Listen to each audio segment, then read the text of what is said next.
Let's go. Welcome everyone. My name is Deshaun. I'm known as Deshaun, the Auto Advisor. This is Car Shopping Questions and Answers. We do these streams throughout the week to make sure that you have the information you need to save more money on cars than everyone else is saving. That is the big issue. A lot of people are overpaying for cars. They don't know it, but we know it. And so I spent 14 years in the car business. So now what our mission is to make sure that you have the information you need to not just save a lot of money, but also save a lot of time. You don't need to spend more than 20 to 30 minutes in a car dealership at any time to save thousands and thousands of dollars. We've proven this, and that's what we're going to be going over. So the first thing we want to do, welcome to all those on Facebook, welcome to those on Instagram, welcome on YouTube, and welcome on TikTok. I want to go over as we, you can start to get, as I break this down, ask your questions, and we'll certainly get to your questions as we go through it. No questions off limits. But I want you to know the 7-step process that we've been using for 3 years that I really learned I learned this from being in the car business. I worked for 5 years with Mercedes, 5 years with General Motors. And we developed a system where you can get below market deals, which will save you thousands and you can do it from home. There's only 3. In fact, the dealers want you to be inside the dealerships trying to make a deal. That is, as dealers, we have much more leverage to make a deal when you're there than we do if you're not there. So the first thing you want to unlearn today, right now, is that you don't need to be in a dealership to save thousands of dollars. In fact, the only way you're going to guarantee you save thousands of dollars is to not be in the dealership, and it's to shop from home. That sounds like what everyone would want. But there is a specific way you need to do it, because the companies that own the websites, their goal is to sell your information, make it difficult for you to shop from home, and try to get you to go into the dealerships. That is their goal. What's up, Mildred? What's going on, Lashar Custom? Good to see you, Ellie. Good to see you, Caesar, BT Thoughts. Their goal is to get you in the dealership. So you have to now realize, if you're going to win, like I'm going to be showing you a lot of people over the next hour, people like Bonita, Greg, Danielle, Eddie, Kimberly, Charles, Sean, Pierre.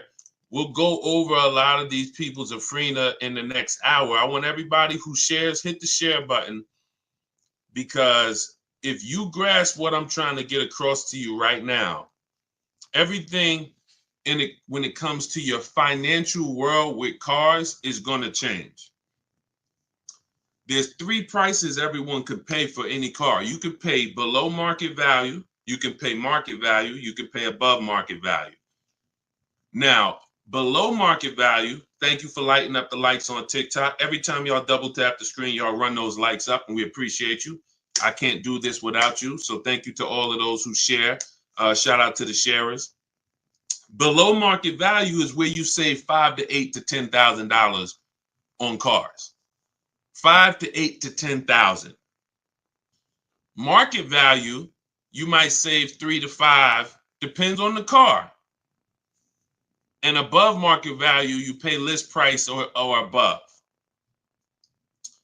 So if we let's let the first 2 groups go into the dealership, spend their time into the dealership.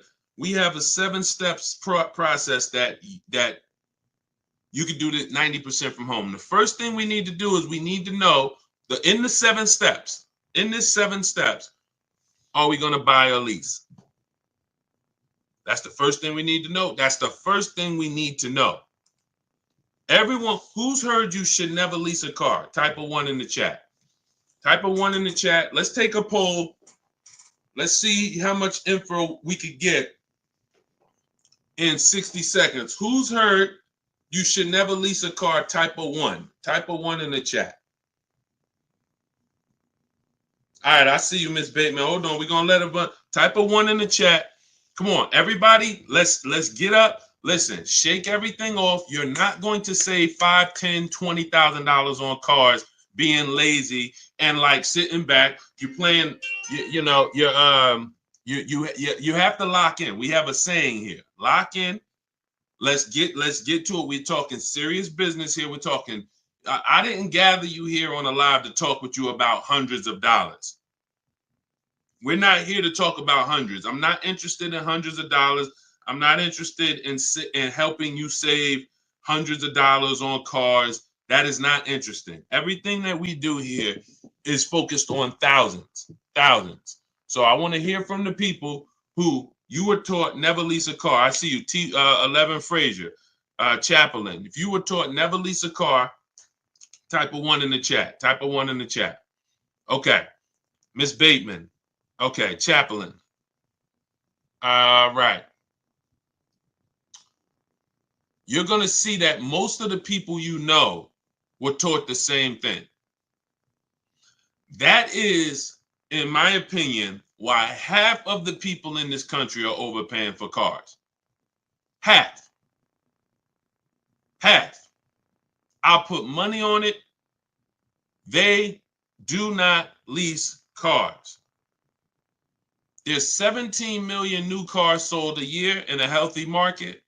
There is 45 million used cars sold in a healthy market. 17 million new, 45 million used. You can only lease a new car most of the time. 99.9% of the time, your lease is new. So when you're leasing and you learn about how to get below market leases, you're going to be driving really nice, expensive cars, $30,000, $50,000 cars, and you're going to be, when you get great deals on them, you're going to be paying hundreds and hundreds of dollars less every month than these people who are paying, or who are, hold on, I had to put my phone on Do Not Disturb, than these people who are out here buying these cars. That's rule number 1. We have to get this across. The first step in the book, I have a book that is doing very well. It's very highly rated. Thank you to everyone who's reviewed it. The first step in the book is the 8-year rule. The 8-year rule. If you're not buying a car to keep it at least 8 years, you should be shopping for a below market lease. I just picked up a $54,000 vehicle. $54,000 QX. QX60. I gave them $1,200. My payment's $499 a month. Every lease I've ever had has been what we call a 1% lease deal. We can't, when you have, we'll get to that. I see you have bad experience leasing. We're going to get to that. I'm glad you said that. Remind us to come back to that. Nothing we can't get to the next stuff. We can't get to how to shop dealers and get thousands off until we get past knowing we should be leasing cars if we're not keeping them 8 years. This is rule number 1. I'm paying $499 for a $54,000 car. Deshaun, well, I drive 15,000 miles per year. Well, if I wanted to drive 15, I would be paying, instead of $499, I'd be paying probably $530, and I'd be driving 15,000 a year. Deshaun, well, I drive 18,000 a year. Okay, I'd be paying probably $560, and I'd be driving 18,000 miles a year. It's not about how much you drive. The people who taught you about leasing, they owe you money. They have cost you thousands and thousands of dollars that you can never get back, unfortunately. But I'm the bad news first person. I'm not the person who says, oh, you're doing so good, let me help you do better. No, I have to tell you, you are overspending by $200 to $500 per month because you don't understand leasing. $200 to $500, and you're driving older cars 3-year-old cars, 5-year-old cars, 7-year-old cars for the same prices, where if you just learn how to get great lease deals, you could be driving them with no money down. Let's get this out the way. Everything I'm teaching is in my new digital book. It's called Cars from Home, 7 Steps to Saving Time, Money, and Avoiding Dealerships. We are talking about step 1, the 8-year rule. If you are not buying your car to keep at least 8 years, you should be shopping for a below market lease deal, not a purchase. And you're going to save thousands and thousands of dollars just doing that. Before we talk about getting great deals, shout out to Facebook. Y'all quiet on Facebook and YouTube. Type 1s on Facebook and YouTube. Let me see where y'all at on Facebook. Let me know if you are clear, you're following what I'm saying so far. Type 1s in the chat. Leasing versus buying is the thing that has probably cost you the most money in your life on cars. More money than not being a good negotiator. Leasing versus buying has cost you more money than that. You're not keeping your cars 5 to 8 years. Instead of 17 million new cars a year sold in America, that number, 17 million, that number should be like 35 million. Because people are not keeping cars. They should not be tying up their money in cars. Let me give you an example. Stay by your keyboard, answer this question that I'm about to ask you. You go today, you drop $35,000 on a car, on a used car. Let's say it's a 3-year-old car, $35,000 on a 3-year-old used car. What is that $35,000 cash that you put in that car? What is that car going to be worth in 5 years? That $35,000 used car. What is that cash worth in 5 years? Throw some numbers out there. Let's go. Come on. I know I have some smart people on here. Let me talk to the people who, you don't have to be a genius to follow what we're talking about here. I would stand the reason that if we have some high schoolers on here, this is your first time buying a car, you're gonna learn more than our parents ever learned on this short conversation we're having. But I need you to tap in. All right, I see you. $5,000. I see you. $8,000. I see you. Enjoy life. $15,000. Okay, so check this out. So $35,000 that you trapped in a car. $35,000 that could have been in a piece of real estate.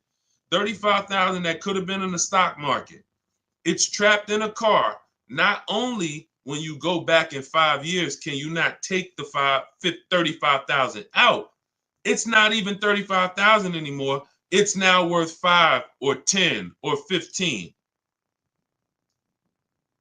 The depreciation is drastic and it's unforgiving. And the only people who should be buying cars are people who are keeping them until the wheels fall off.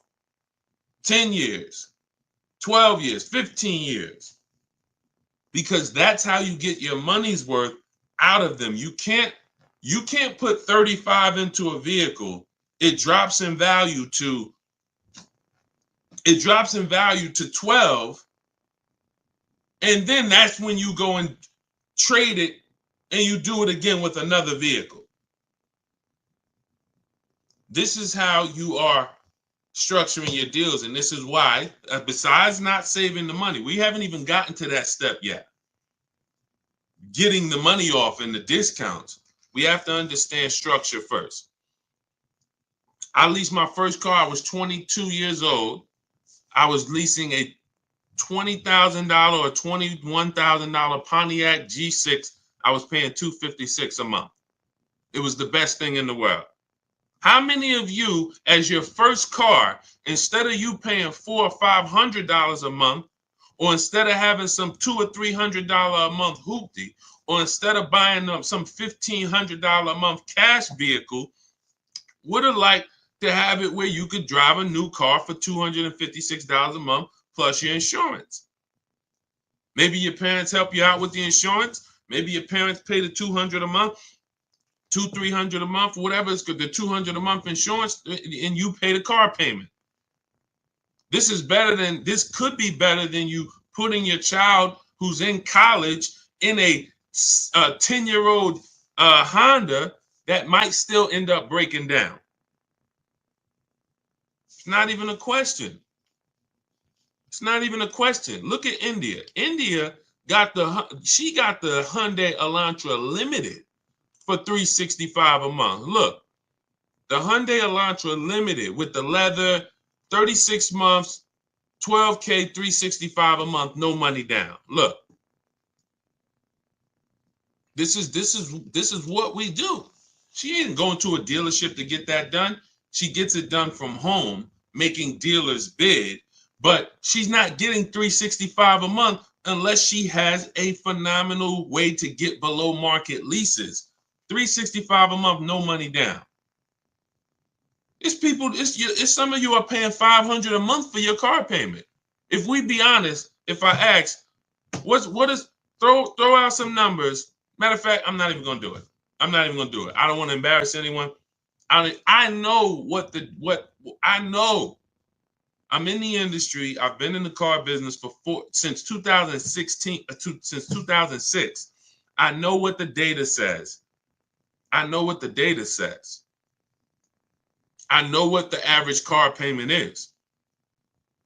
These things are happening because you were never taught deal structuring. You were taught by a bunch of people who never understood leasing that, hey, don't tie up that car, you're renting it. You want to buy that depreciating asset that's going to be worth half of what you're buying it for in 3 years. It's going to be worth 70, it's going to be worth 25% of what you're buying it for in 6 years. And then after that, it's going to be worth probably about 10%, 15% of what you bought it for, but then it just stays there. It'll never go below 10, 15%.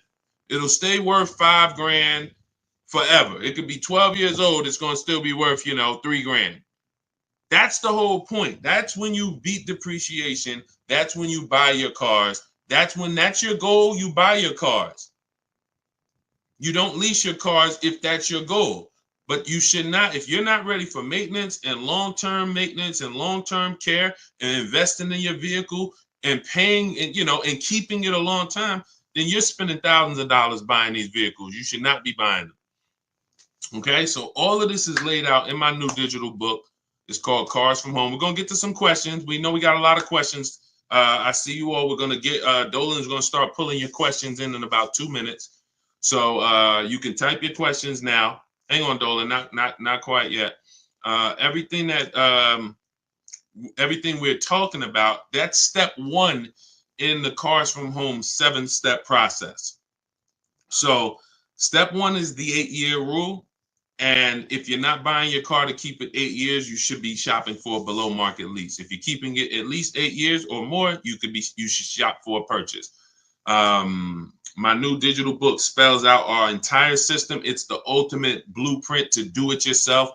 Car buying, leasing, new cars, used cars from home. Hence why the name is called Cars from Home. So you can get a copy of it. It's normally $97. You can get a copy as part of my welcome offer to you. You can get it for 75% off, but it's only for 30 minutes. So you can get to my TikTok bio. As long as the timer hasn't hit 0, click the button in my TikTok bio. There's a link there in my Instagram bio, the YouTube comments, or the Facebook comments. And as long as you get there before the 30 minutes, you get a copy of Cars from Home.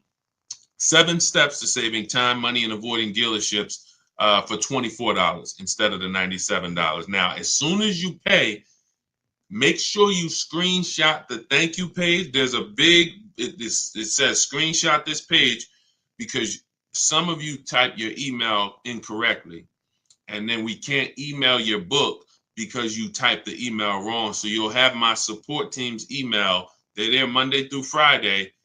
Reach out to them, get your book, but try to type your email in correctly. We deliver a lot of books. The system works. And you'll also, on that same page, have the link to open the book. So you might want to save it right there to your phone or to your computer. So you'll get it, 2 ways. Okay, so go grab your copy before the 30 minutes is up. You get it for $24 instead of the normal $97. Now, $97 is still worth every penny. This will be the most valuable book, one of the most valuable books financially you've ever owned. That is my guarantee. And you can read the reviews online. Okay, let's go, Dolan. Bring in the first couple questions. You guys can start typing. Start typing your questions if you have them, and we'll start getting to as many as we can.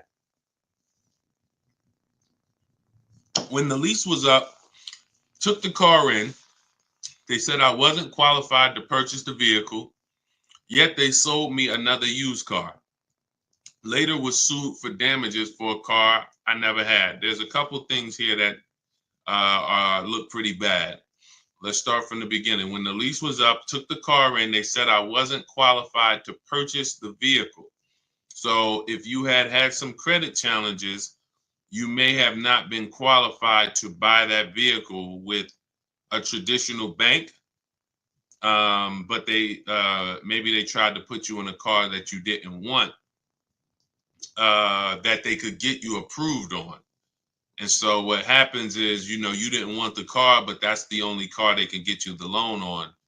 And so that ends up being a bad experience for everyone, because you're now taking a car, you didn't see the market, you didn't see your options, and now you have a bad loan.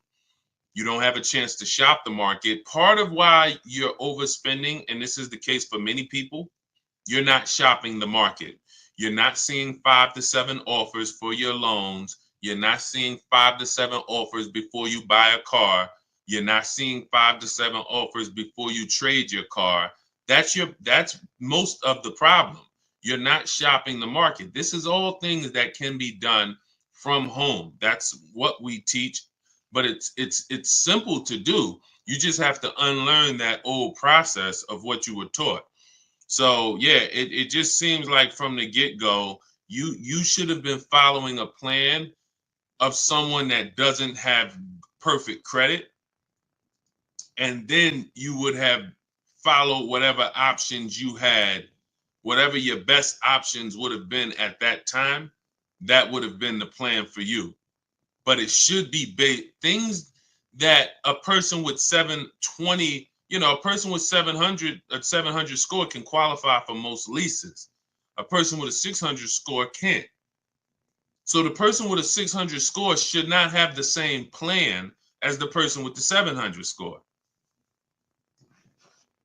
That's why in my digital book, there are paths for people who have the 600 score, for people who have the 800 score, for people who want to pay cash. Everyone's plan is not the same. But yeah, that was the first thing. You should have been moving on a path at this particular point. It's saying, I don't know if you had a chance to recover your credit, but if you need a car, you would still be shopping for a path of a person who doesn't have good credit. There are options for you. The goal is to not, overpay for your loan, your car and your loan. When you have bad credit, you're going to pay a high interest rate, but that should be the only thing you pay for. You can still get a great price on the car. You should get a below market price on the car, but a high interest rate. And that's not what happens. Most of the time, you go and you pay a high interest rate, and then the same car you could have gotten for $18,000, you pay $20,000 for it. So you give the dealer $20,000 and a high interest rate. You should have found that car for $18,000 and then just paid the high interest rate. You got to separate your loan from the car purchase. So these are things that we teach in a step-by-step manner. But, there's a lot there. You need a plan. Stop winging it. Stop winging a 5-figure transaction. Go ahead, Dolan.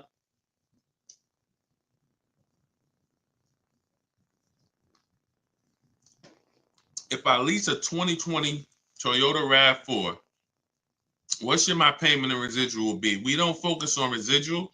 We do shop the payment according to the 1% rule. So everyone who's savvy with leases understands the 1% rule. For those of you who don't know what it is, if your lease payment is 1% of the MSRP or less, no money down, you have a steal. So if you're looking at a $30,000 car, if your lease payment is $300 a month or less, it's a steal. It's a steal. There's incredible value When you add up all of those payments, the amount you paid to drive that vehicle is going to be incredibly low. Incredible deal. That's the 1% rule. Now, we estimate a good deal to be 1.25. 1.5 is where we cap it. So I created the 1.5% rule when it came to bad lease deals, because we knew about the 1% rule, but we didn't know about bad lease deals. And I just saw, especially during the pandemic, but almost any time, people driving around with leases and they've overpaid for them. And now they don't see any benefit in leasing. They say, well, I might as well just buy because the payment I'm paying is almost the same as a purchase. Yeah, that's because you overpaid. It shouldn't be that way. I'm paying $499 a month for my Infiniti QX60. That vehicle to purchase on a 6-year loan, even a 5-year loan, $54,000 vehicle, say big discount, let's say 50, 45, that's $900 a month minimum with no money down. Minimum. I'm paying $499. It's not even close. So yeah, when you're not getting below market lease deals, you can't. Yeah, you drive. Now if I took that same price and I put the 1.5% rule in, where you take the MSRP, you take the total MSRP. Whenever you look at a vehicle that you're thinking about leasing, you want to take the total MSRP. Let's say it's $40,000, and then we know what the 1% rule would be: $400 a month. So 1% rule would be $400 a month. That means if I could get that vehicle, no money down, 12,000 miles per year, $400 a month. Now I want to go to the 1.5% rule. Take that same 40,000, multiply by 0.015. That's 600. So 600 is the max where I'm walking away from the deal. There's no value there if it's above 600. It's just no value. We add up all of those payments, $650 a month times 3 years. We never do a 4-year lease. We're paying too long for a vehicle that we're giving back. Too long. So these are the parameters we use to make sure, to guarantee that we're getting the best deals in the market. Now we got the 4. So now what I would do if I'm looking at a $40,000 vehicle, I know that my range for a deal is $400 to $600 a month. That's what I know. No money down. I'm looking for that deal to be somewhere between 4. Now, you're not going to look. You have to. We do it easily because we shop from home. You got to get 5 offers to know what the bottom of the market is.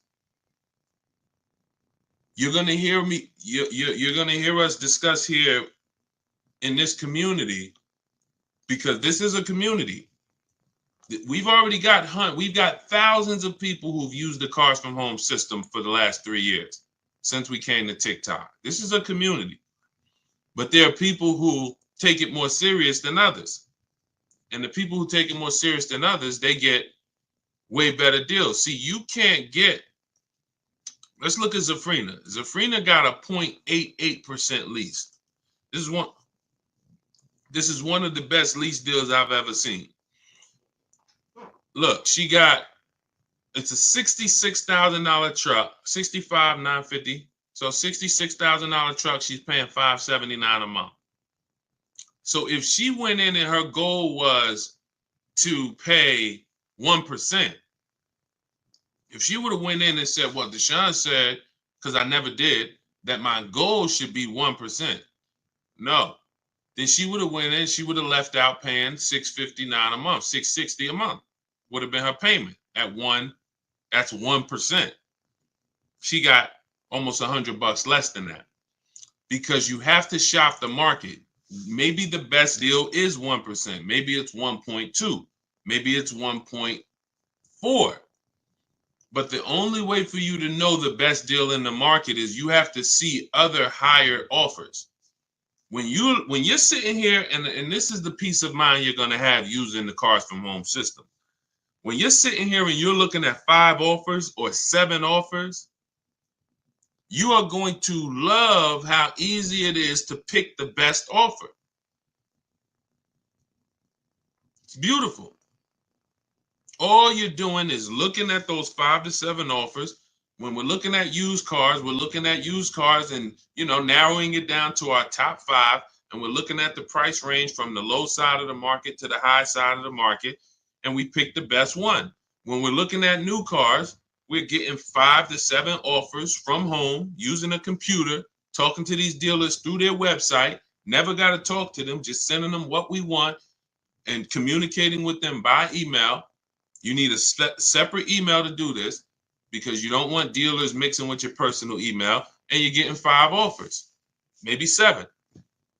And next thing you know, you're like Sean and you're like Zafrina and you got a 0.88% lease. Or Sean got $20,000. Kimberly got $20,000 off of her Maserati that she was bought. Look, this was one of her offers. You can't see this on TikTok, but if you're on Instagram, on Facebook, or on YouTube, you can see this. This was one of Kimberly's offers. People out here struggling in dealerships. Please help us, please. Struggling. Look at what she's doing from home. $86,000 Maserati. Total savings, $20,700. Saving more money from home than somebody could ever negotiate. This is how you get the best deals. It happens from home. So everything that we're teaching, everything we're talking about is in my new digital book. It's called Cars from Home. 7 Steps to Saving Time, Money, and Avoiding Dealerships. It's already 5-star rated. You can Google it. Thank you to everybody who has taken the time to review the book, to rate it on Goodreads. It does mean a lot. And the book's normally $97. It's a digital book, so you can have it in your inbox immediately. But as part of my welcome offer, you can get your copy for 75% off, which is $24. But it's only for 30 minutes. So if you get to my TikTok bio, my Instagram bio, the YouTube comments, we have or the Facebook comments, you can get your copy for $24. Now, also what you'll see there is for those of you who prefer a done with you type learning, you would rather work together with me, there's an option in there for you guys to look into that. Depends on, now, everyone's not going to qualify for that. In my book, that's the blueprint for everybody. Bad credit, high mileage drivers. Ask questions because we haven't, Dolan, I know you got more questions, so we'll get to them. But hold on, keep that there. But I want you to know the blueprint for bad credit is different, than the blueprint for high mileage drivers. If you drive 18, 20,000 miles per year or more, there's specific things you cannot do. You're losing way more money. Way more money. Thank you, Sailor Moon fan. Great cartoon, by the way. Great name. You're losing way more money than the average person is losing. All of the losses I just talked about, you high mileage drivers, you are losing thousands more than the normal people because you're depreciating the car way faster than everyone else is. So there's specific strategies on how you want to approach your car purchase in there. Negative equity. Some of you bought cars in the last 3-4 years that you need to replace or you're trying to replace, and you have, $3,000, $5,000, $10,000 in negative equity. That's a specific strategy. Some people don't have to deal with that baggage. So this is why the book, the blueprint, is everything you need to get below market deals. But for those of you who would like to shop with me and look at coaching, you see me share a lot of the people who work with me in our Facebook group. We have over 1,500 people in our Facebook group in the last 3 years. You can get that information by clicking the same link in my TikTok bio, Instagram bio, the YouTube comments, or the Facebook comments. But you're going to click the link that says shop with me, Deshaun. So other than that, let's bring in, but that wraps up your question. We don't focus on residuals. We focus on shopping by the percentage when we're shopping for a lease. Specifically, we are focused on shopping by the percentage. When we review our offers, we're reviewing them by the percentage in comparison to the 1% rule. Okay, great question. Go ahead, Dolan. Shout out to the sharers. Shout out to everybody who's hitting the like button. We appreciate you. Let me take some time and shout out the sharers on TikTok is the only platform that shows me the sharers. Thank you, Denisha Gills. Appreciate you sharing. Elizabeth Lewis, thank you for sharing. Appreciate you, Baby Skate. Thanks for sharing. Silas Richardo, thanks for sharing. CJ, thank you for sharing. Cookie Monster, thank you. Thank you for sharing. Appreciate you. Thank you, thank you, thank you so much. Okay, thanks for sharing the broadcast. If anybody else shared, I appreciate it. But TikTok, that's the only they're the only ones that show me the names of the people who shared. Okay, what Wilfredo, still reading the book, by the way. Awesome. We'll pull, if he had a question, let's pull that in as well. All right, Jaleesa speaks. Is there any car brand that you would deem to be most liable and or the best long-term investment for transportation? Well, there's several that have a history of long-term reliability. Honda and Toyota, they have led the quality, two things, quality and low cost of ownership.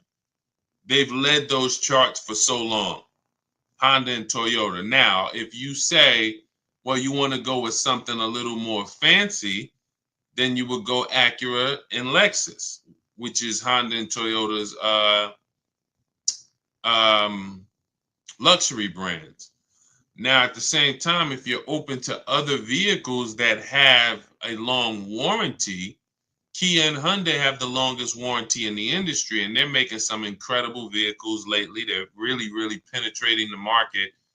I mean, Hyundai and Kia they've become, probably from sales wise, Mazda, the growth of those three brands has been incredible, and it's because I think they put a lot of quality into. They try to put a lot of quality into the vehicles. Their styling is great. They're leading when it comes to how they style and design their vehicles. But but we would not make a decision. This is part in our 7-step process, in the Cars from Home 7-step process. We have a step 4 is something we call shopping, not buying. And we do a quality assessment on these vehicles because any vehicle could have bad DNA. Bad DNA means it's going to have problems because that's the way it was made. And it has a high likelihood of having problems because that's the way it was made. You know, if the 2022, and this is year specific, who's heard never buy a vehicle the first year they make it? Who's heard that? This is a saying that, you know, it was wisdom from back in the day. Who's heard that? Never buy a vehicle the first year that it comes out. Who's heard that? Okay, so this is a common thing. So now when you consider, well, you don't even want to buy a vehicle the first year the transmission is, you know, if a vehicle has a new transmission, if a vehicle has a new engine, if a vehicle has a new suspension or steering system, all of these are things that could be problematic. So that's why we always want to check and type in the specific name and the year of the vehicle we're looking at. So Jaleesa, if you're looking at the Cadillac XT6, you would type in 2020, whatever the year is, 2022 Cadillac XT6. If you're looking at a new one, you would type in 2024, 2025 Cadillac, 2026 Cadillac XT6. That is what you're doing. And you're then putting reliability. So 2025 Cadillac XT6 reliability. You know, that's going to tell you if there's any public data that should be alarming, any red flags. You're just going to skim the first page of Google. Once you skim the first Google page, that'll tell you what you need to know in most cases. Just look at the articles. Do you see anything that, you know, stands out? You know, electric problems, you know, lower than average reliability scores. You want to do this for reliability and initial quality. 2024, 2025, 2026 Cadillac XT6 initial quality. This is so simple. These things I'm telling you, because we get cars in 90 minutes, 2 hours. We get these deals. Listen, everyone's not taking a long time. When they're using, look at Ansley's deal. He said, I started the process Saturday, accepted a deal Monday. If you're car shopping and you like, I need a car in 3 days or in a week, that's what we do here. We're the best in the world because we are masters of comparison shopping. Masters of comparison shopping in a very short period of time. But these are 5-minute things we do to check to make sure we don't go out and get a great deal on the car, great price on the car, and then the car is in the shop every 4 months. Every 4 months, the dealer has to send a flatbed, or the roadside assistance has to send a flatbed to pick up the car. So when we look at, long-term Honda, Toyota, but if you're open to other brands, there's several brands that have, really tried to enter the long-term race of making great vehicles, putting a 10-year warranty on their vehicles, which is unheard of. That's Hyundai and Toyota. Hyundai and Kia. And then, but each vehicle you would check in specifically, independent of everything else, you're checking each vehicle to see what the write-ups are on that vehicle, not just the brand. All right, go ahead, Dolan.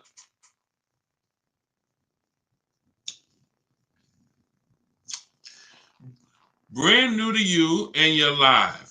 Welcome. What's a basic credit score needed to start with a lease? Usually, I would say above 660. You can, but it's not just score. If it's profile. So let's say you are 660.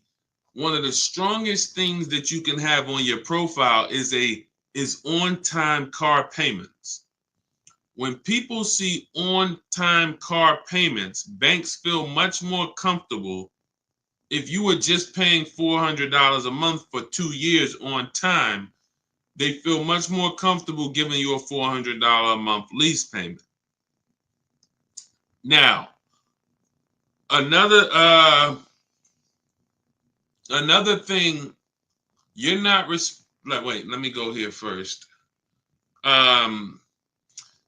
So if you have a strong profile, which is one of the heftiest things is a on-time car payments for the last 2 years, or high income, predictable income, high salary, high income. So you got a 640 score, but you make 120,000. That's part of your profile.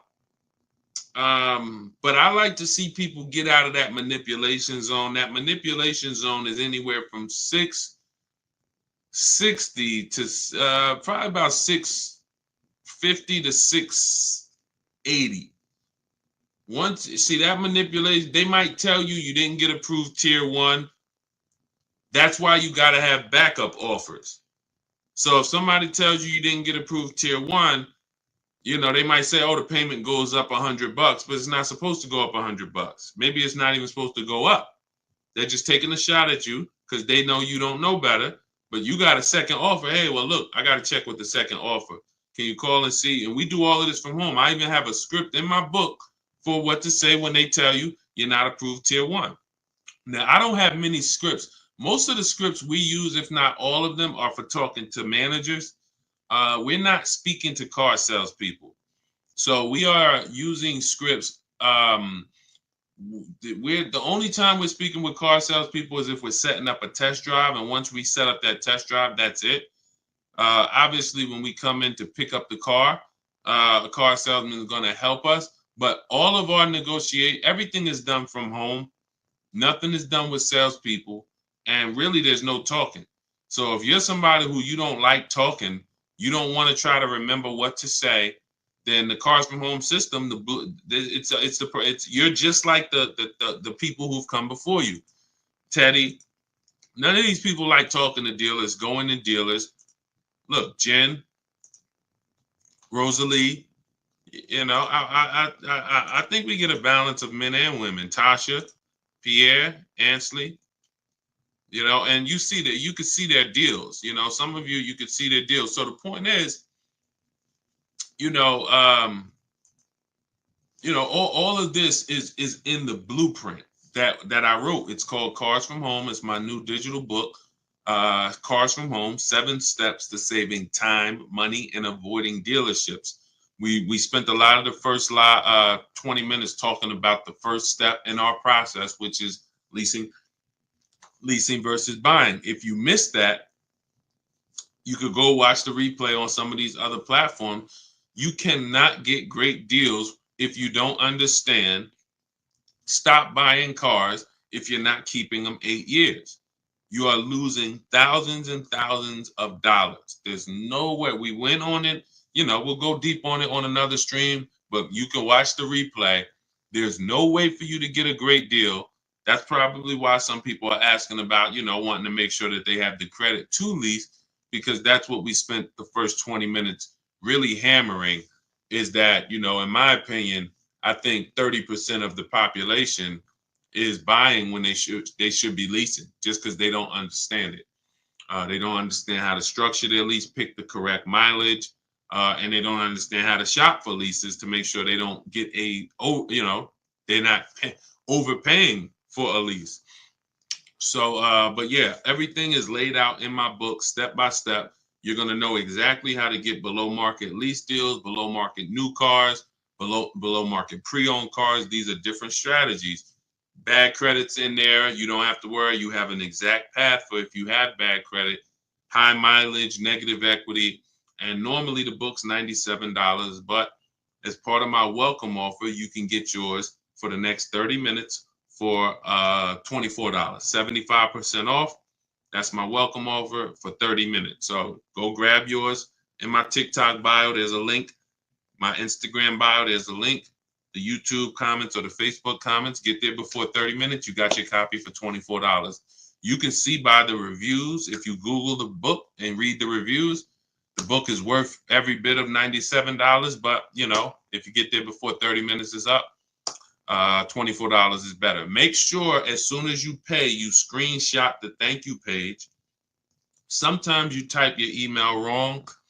We're going to email you a copy, but we have a great email system, but sometimes the email is wrong. Make sure you check your spam for the book. Sometimes if you don't see that book in 5 minutes, check the spam or the junk folders. But then you'll also have my support team. As soon as you buy the book, screenshot that page that has my support team's email. Monday through Friday, reach out to them and they'll make sure you get your book. You also, lastly, as soon as you pay, there's a link for you to open your book right on the page there. It'll say, click this link to open your book, and you can save it right to your phone or to your computer. Okay, for those of you who want to look at shopping and seeing if you qualify to shop together with me, we have a program where you can just go to those same links and you can hit Shop with Deshaun, see if you qualify, and watch that short video, and then we'll let you know if we can work together in a different learning format. We always like to say, we're going to make sure the information is available for you, but everyone learns differently. Some people, you're a do-it-yourself person. Some people, you're a do-it-done-with-you person. You like to do things with community. That's why we have over 2,000 people with you that have come before you. We have over 1,500 people in our private Facebook group. We have dozens of people on our private Zoom calls. That might be better learning style for you to learn the Cars from Home system. It doesn't matter. You might be able to just sit and watch the lives and just watch our live stream, put it together, piece it together, and you're getting below market deals that way. It doesn't matter. We just want to make sure that you have what you need to get below market deals. All right. Go ahead, Dolan. Let's go.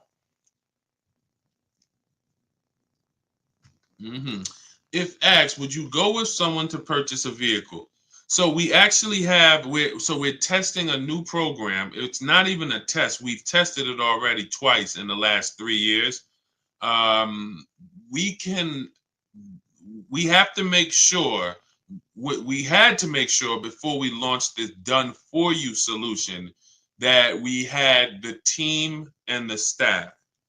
So that program is not a program that we can let everyone into, and it's not a program. It's sometimes we're going to have to close it because we can only take a few people at a time.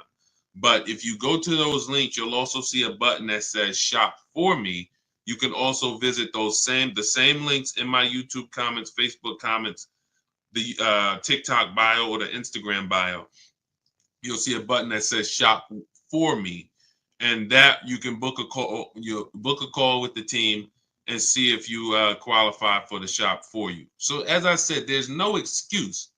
There's no excuse for anyone to be overpaying for cars at this particular point. You have tons of free information that I'm going to put out. You can get your questions answered on this stream. You can write all of this stuff down. You can watch 30 live streams, piece it together, and you will get the same deals that you're seeing a lot of people get that I share, and the same deals I'm going to get. Or you could get the blueprint, get your copy of Cars from Home, 7 Steps to Saving Time, Money, and Avoiding Dealerships, and you have the written blueprint step by step for all types of car deals, leases, purchases, new cars, everything. Or we could do it for you, or we could do it with you. There's no excuse for you to be out here having anxiety concerning car buying anymore and overpaying and having buyer's remorse. Okay, go ahead, Dolan. Do you have to have a long credit line to lease a car? No, again, like I said, you want to try to be between you want a minimum, you want to try to be between 650 and 680. That's going to help you qualify for most mainstream lease programs. But the stronger your profile, if you have a car payment that you've paid on time for 2 years, or you have a home mortgage, that's going to, in the 650 to 680 range, that's going to really help you to stay out of the manipulation zone. Anything above 680, though, you're usually getting tier 1, no problem on most leases. So, yeah, great question. Go ahead, Dolan. Thank you for running the likes up. Every time y'all tap the screen on TikTok, you'll see those likes continue to go up. And TikTok tells more people about the show, brings more people to the stream. We help more people save money. And we help people unlearn what the car business has been programming us to do for all of these years. So thank you. Continue to double tap the screen every time you hear something that you like. And, hitting the like button does matter. Appreciate you. And shout out to the sharers. Welcome to the new followers. I see you. Welcome, R. Timmel. I see you. Welcome to the community. Toy for real. Thank you. Welcome to the community. Luna, Oz, welcome to the community. I see you. Cam, welcome to the new followers. Shout out to the people who just followed the movement. All we care about here is making sure that you pay less than everyone else for cars. Hi from Mississippi. Good to see you. Shout out to hi from New Jersey. Great to see you. Hello, Mississippi. All right. Is the last week of the year a good time to get a good deal on a car? It's a good, no. And let me tell you this, yes and no, but I'm going to say most. Here's the thing. Car dealerships, we have made a fortune with marketing. It's one of the best marketed businesses in the world is a car dealership. It's regional marketing, it's nationwide marketing, on the radio, billboards, television, social media. It's so good, and it makes people think, come in at the end of the month, come in during the holidays, you're going to somehow get a better deal. The problem with that logic is this. The deals that you see, look, when I share deals like India's deal, $365 a month on her limited. When I share Milligan got a $27,000 discount on her vehicle. $27,000 discount. These are not deals. These are deals. Now, listen close to what I'm about to say. This is very important. These are deals that the dealers only accepted because at that particular moment, they were a little desperate. At that particular, look at Milligan's deal. I'm zooming in on it. $79,000 vehicle, Her adjusted price is $51,359. If you can see it up on YouTube, Facebook, or Instagram, you can see it. 27. This was a deal where at that particular time, the dealer was a little desperate. It's the same thing with everybody else. Same thing with Ansley's second car that he got his BMW. Jen, everybody that I see, we're positioned. So what is the you could take that down, Dolan, that question. I'm still taking care of this one.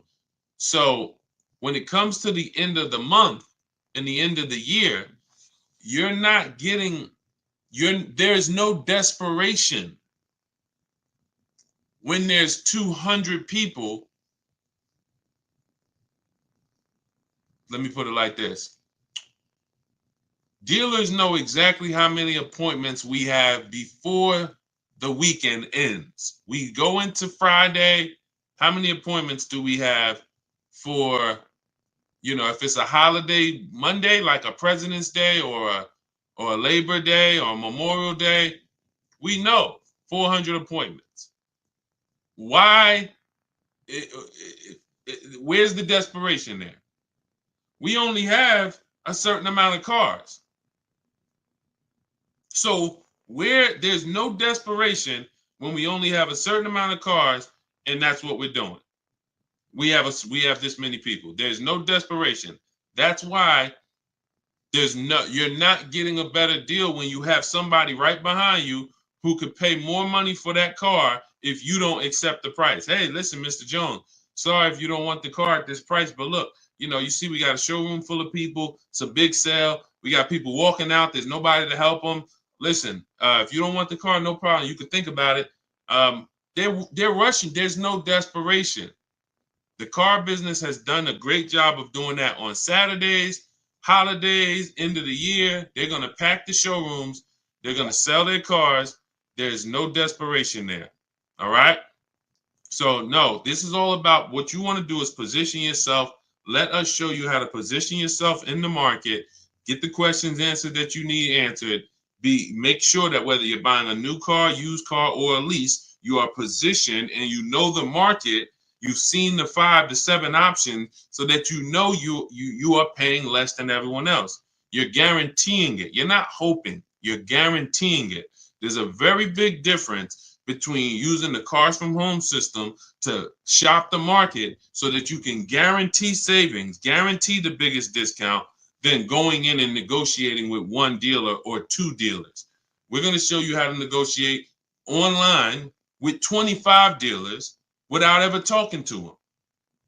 We're going to show you how to look at used cars like we're shopping on Amazon and narrow it down, and then verify if there's any fake sellers or bogus sellers that are charging, fake fees that they shouldn't be charging. We do all of this from home. Your power is home. So all of this is in my new digital book. You can get your copy as part of my welcome offer for 75% off. It's normally $97. It's called Cars from Home, 7 Steps to Saving Time, Money, and Avoiding Dealerships. You should not be in a dealership more than 20 to 30 minutes. And we never talk numbers in the dealership. You can get your copy for 75% off, which is $24, but it's only for 30 minutes. It's normally $97. You can get to my TikTok bio, my Instagram bio, the YouTube comments, or the Facebook comments. Grab your copy, 75% off. That's $24. Make sure you screenshot the thank you page so you'll have my support team's email Monday through Friday. Just in case your book doesn't come, you type your email wrong, you have my support team's email. But that email is not for questions. It's just for you making sure you get your book. All right. So let me hop off. Great live today. Great chat. We went deep on a lot of subjects. I look forward to seeing all of you inside. If you're working with us, I look forward to seeing you on the next stream. And God bless you. Keep up the great work. And let's keep unlearning and relearning so we can keep this money in our bank account. Keep these thousands in our bank account and out of these cars. All right. God bless y'all.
All right, I'm excited today because I am fresh off buying a couple cars myself. I've been teaching for years how people can just, if they learn, get incredible car deals from home without spending hours in car dealerships. Just got my father a vehicle, um, Hyundai Palisade he picked up last night. I got an Infiniti QX60 2 weeks ago, $8,000 off the price of the vehicle. I don't know exactly how much he said because I didn't look at how much off on that Hyundai. I do know there's no one driving a Palisade less than him. He got a $48,000 Palisade, $499 a month, $49,000. These require huge discounts. What's up, Michelle Morris? What's up, Stevie P? This stuff is the stuff that I mean, we literally, even as my dad was picking up the vehicle, he was just like, man, you really do this stuff. And I'm like, and I've gotten cars for him for years, you know what I'm saying? I've gotten cars for him for many years. But to see that many of you, here's your problem. You're totally impatient. I want to help you through that. That's why every time you see me, you see unlearn, relearn.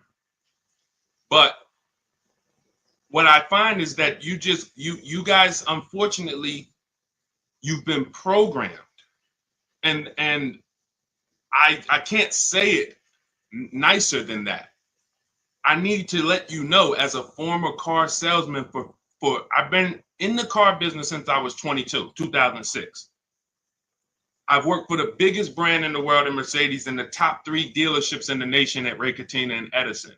Yankee Stadium, 2011, where $300,000 was what most people were making who had been there.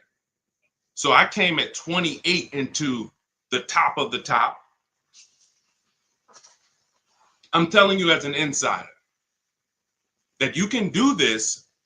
You can do everything that I teach. You can do everything the people that have learned from us teach. You see, I'm going to be sharing dozens and dozens of people beside myself, but because I just got a couple cars, obviously I'm going to come on and talk about the money we just saved right here. Both deals that I just made were made right here. Where you see me at, where I do these streams from, if I showed you my emails, you would see, wow, Deshaun, all the work was done right here. That's how I want you moving. That's why our entire system is called Cars from Home. It's a mindset. It's not just a process, it's a mindset. I saw people in those dealerships as I was picking up these cars and they were miserable in there, sweating and some of them outside smoking cigarettes, stressed. This is like, you're literally giving a company 5 figures, $10,000 to $100,000, and you're outside like this. So what we're going to talk about over the next hour is the Cars from Home system, how it's been. This is proven. What we got to get you to is to where you believe in yourself. See, I don't have a problem when people don't believe in me because there's so much about me out there. It's proven. Somebody can say, hey, go here. Do you realize Deshaun, the auto advisor, is the only person that you can find, if you look, hundreds of people who use his stuff and actually save money from home. So it's not that I'm not trustworthy. It's not that when you see people who we share in our streams, Tope and Bonita and Greg and Danielle and all these people sharing their car deals, it's not that you don't believe that these are real car deals. It's not like you're saying, hey, did he make those up? It's not that. We got to get you to believe that you can do this. And that's what we want to talk about, is how simple this is. We obviously will answer questions, so you guys can start typing your questions. We'll get to as many as we possibly can. But I want you guys to know that this is something where you can leave your strategies at the door. Everything we'll be teaching today is out of my new digital book. It's called Cars from Home, 7 Steps to Saving Time, Money, and Avoiding Dealerships. It's the entire blueprint. So it's the step-by-step blueprint to get the results that I get, that the hundreds of people that you have seen get, and for you to have anxiety-free, buyer's remorse-free car deals that save you thousands and thousands of dollars. So if that's something that you are interested in, hit the like button so I know who I'm talking to. Hit the like button, keep tapping the screen. On TikTok, if that's something that you're interested in, let me know I'm talking to the right people. Let me know I'm talking to the right people. Raquel, what's up, Sally, Tawana, Gummy Bears? Let me know I'm talking to the right people. Okay, double tap the screen. All right, am I talking to the right people? Am I talking to people who care about their money, who like Deshaun? Give me the strategies. Don't hold back. Let's do this. I care about my money. I see it. All right, y'all keep running those likes up. Okay. While we're on the stream, you guys can get your copy of Cars from Home, 75% off. It's normally $97. That blueprint that I'm going to be talking about, it's in my TikTok bio. It's in my Instagram bio. We put a link in the comments on YouTube and a link in the comment on Facebook. That's going to get you 75% off. So you won't pay the $97. You get there before the 30 minutes is up because it's only for 30 minutes. You get it for $24. It'll be in your inbox by the time we finish the show. And you can also now screenshot that thank you page. And you'll see as soon as you pay, there's a link at the bottom of that page to open the book. So you can save it there, save it to your computer, but I also email you a copy. Okay, Dolan, let's get the first question in. Guys, you can keep typing your questions as we go through the show. Love the book. Thank you, JC. I was wondering, can you use the same strategy you teach also when trying to get a below market lease on an exclusive car that will need to be ordered to get all the options I want? If I'm ordering an exclusive car, right now we're using this, we're shopping for a customer with a Range Rover Autobiography. Doesn't matter. I'm talking to dealers in six, our team is talking to dealers in six states. Exclusive, more reason to actually use competitive shopping because the numbers are larger. When you see the premiums that some of these dealers are charging for exclusive cars, 100,000, 50,000 over list price, the potential for you to save or overpay is greater. So absolutely, competitive shopping is something you should do with any vehicle from whether it's a Hyundai Elantra base model or whether it's a $400,000 Lamborghini. Competitive shopping, because each dealer is individually owned and operated and they set their own prices. So the key to saving the money fast from home is making them compete. Okay, definitely. Never want to put ourselves in a position where we're looking at one dealer who has convinced us they have the only car. If I'm ordering a car too, JC, good thing about ordering is everyone can bid. When you get an exclusive car, dealers get something called allocation. That means I only might get 3 Range Rover Autobiographies a quarter or a month. I'm sorry. I might only get 3 G-Wagons a month. So some dealers have used that. They don't have allocation, so they can't put an order in. But other than that, we use a strategy called the 25 to 5. For new cars and leases, we connect with 25 dealers online. You know that, JC, because you have the book. You can do that with an order. You do it before you place the order because now you have a bunch of dealers who can bid. When you go do that strategy, not everyone's going to have a car you want, but on an order, pretty much everyone could get a bid in. And I remember we had somebody who was getting a brand new BMW. I think it was an X4M when they first redesigned it. And she used the strategy, and every dealer wanted list price or over list, and the best offer she got was $3,000 off. So there are dealers who want the unit, but you got to be patient. You got to be positioned. Okay. And what we do is help you get, be positioned. Okay. Great question. Go ahead, Dolan. Keep typing your questions. Simply Trick. What's up? Shout out to the people on TikTok, Matthew Forrest. If you want to talk cars, if you're ready to talk money, then come on in, get your mind right. We're talking money here. We are talking big money. I'm not here to talk to you guys about hundreds of dollars. I don't care about hundreds of dollars. God bless you. I know there's some people who will sit on the stream to figure out how they're going to save a couple $100. Times are tough for some people. Respect. That's not what we're here to talk about. Every mistake you're making with your car deals, it's costing you thousands of dollars each time. You think when you buy that car and then, it broke down, or you buy that car and you find out you overpaid for it, that's not $1,000 mistake. That's a $5,000 to $10,000 mistake we're making because we unfortunately have been taught to wing the second most expensive process we'll ever be involved in. Most of us, most expensive process is our home purchase. But all of us, even some of us, you haven't bought a home, you can see cars have been your most expensive purchase in life. And unfortunately, the industry has taught you to wing it. Just, play it by ear and feel. No, we don't do that. That's how you end up making the dealers 5-10 grand, huge commissions. And unfortunately, it's at your detriment. So if you're serious about that not being you, then tap in, tune in, lock in. Would you put a large down payment down on a used car? I would. When we consider down payments, this is a great question. You want to consider what are the rates, and can we actually pay the car off sooner versus use the bank's money if the rates are high. If the rates are high, 5, 6, 7, 8%, 10%, for some of you, this is not a time to borrow the most. The time to borrow the most is when the rates are cheap. If they're giving you 0%, I used to have people, and now listen, this is conflicting information. You'll hear people like, I'm not gonna mention names. God bless them, they have the best intentions. Unfortunately, they're not taking into account real financial advice. You hear people say always pay cash for cars. When I was I'm fortunate that when I worked at the dealerships I worked at, I always worked in blue collar, white collar towns. And I worked with people who, worked on Wall Street. So a lot of customers from Wall Street, $300,000-$400,000 a year or more.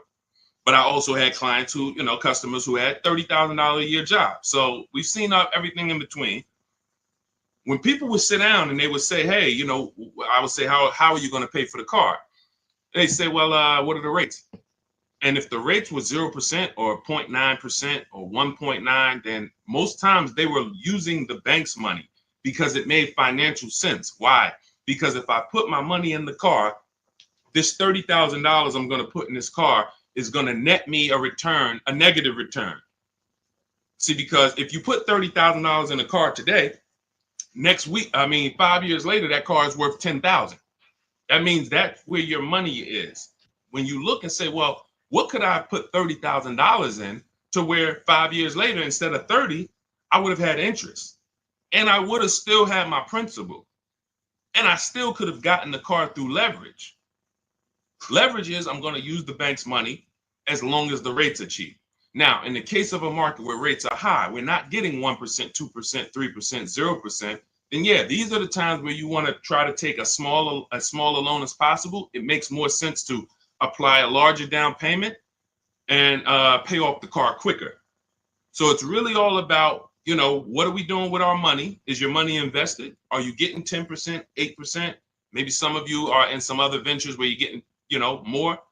If that's the case, it's not going to make any financial sense for you to put more money in the car, because you can put that money in other places that's going to net you a bigger return.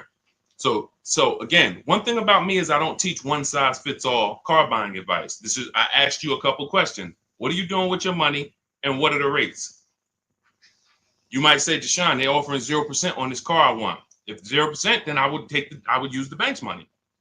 I keep my money just on the strength of having my money. And then if you wanted to, if you have your money invested, why pull it out of something that's getting you a positive return to put it into something that's not even going to give you a break even? It's going to give you a negative return, and it ties up your cash. So these are the conversations I've learned just over 14 years in dealerships, talking with very, very intelligent, financially intelligent, rich, ultra rich people. So if you want to move, you want to be rich, move like the rich. All of this is laid out in my book. I have a section specifically of comparing, about cash buyers, because many people who have been taught to pay cash, you don't realize that you could be missing opportunities, especially in the investment market where you're getting, some people's portfolios up 12, 13, 15%. They would never have that money in a car. Does that make sense? Everybody clear, type $signs. Listen, I need to know we're having a real financial conversation here. So I put on TikTok, everybody should be over 18. Listen, 16, 17, I wish they could be on here, but I don't want 14-year-olds on here. I would, obviously, the point is I'm trying to make sure I'm getting the crowd who can receive this information. If you're clear on that principle concerning rates as opposed to down payments, then type $signs. If you need me to clarify, then ask a question and ask me to go more deep. I don't want to go deep I don't want to move to the next question until I make sure that the people on the stream have, you know, so let me know. Y'all see it? Be clear? We want to go deeper on that?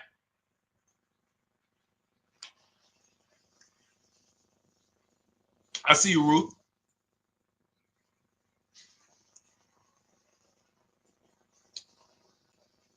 Okay. Listen, TikTok, I'm going to tell you something. The people that's on here, you are not going to get the most out of this casually watching. I just want to be honest with you. It's two people I can't help. Two people I can't help because I think oftentimes, you know, we look and, you know, people who, you know, do these types of shows or people who we might see on streams, it just seems like they promise a solution for everyone. I can help all of you. No, I want to be clear. If you can't use the internet, if you're not comfortable on a computer, if you're not comfortable copying and pasting, this is not for you. Let's be clear there. Second person is you're just too distracted.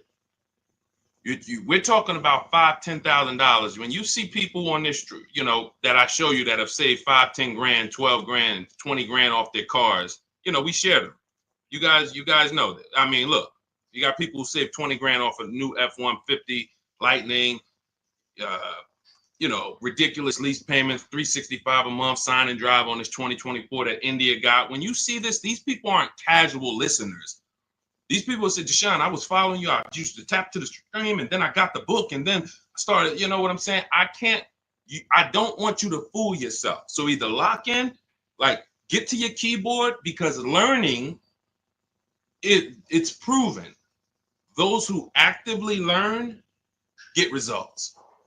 Those who listen, audio is you're only retaining a very small amount. So what I suggest is, before we move to the next question, those of you who are serious, get to your keyboards.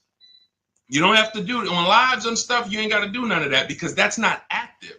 That's entertainment. God bless them. We all need entertainment. But here, in order for you to look and say, you know what, I was on Deshaun's stream. I don't want you on this stream 2 years from now having car buying anxiety, Alex, Annabelle, Chef Land. I don't want people who was following me when I came to TikTok in 2021, when God blew me up, and you saw me 2 years ago, you still have anxiety. You still ain't out here saving the money that we're saving. And we've been pushing this heavily for 3 years. Why? You haven't locked in. You're trying to be casual. So let's lock in.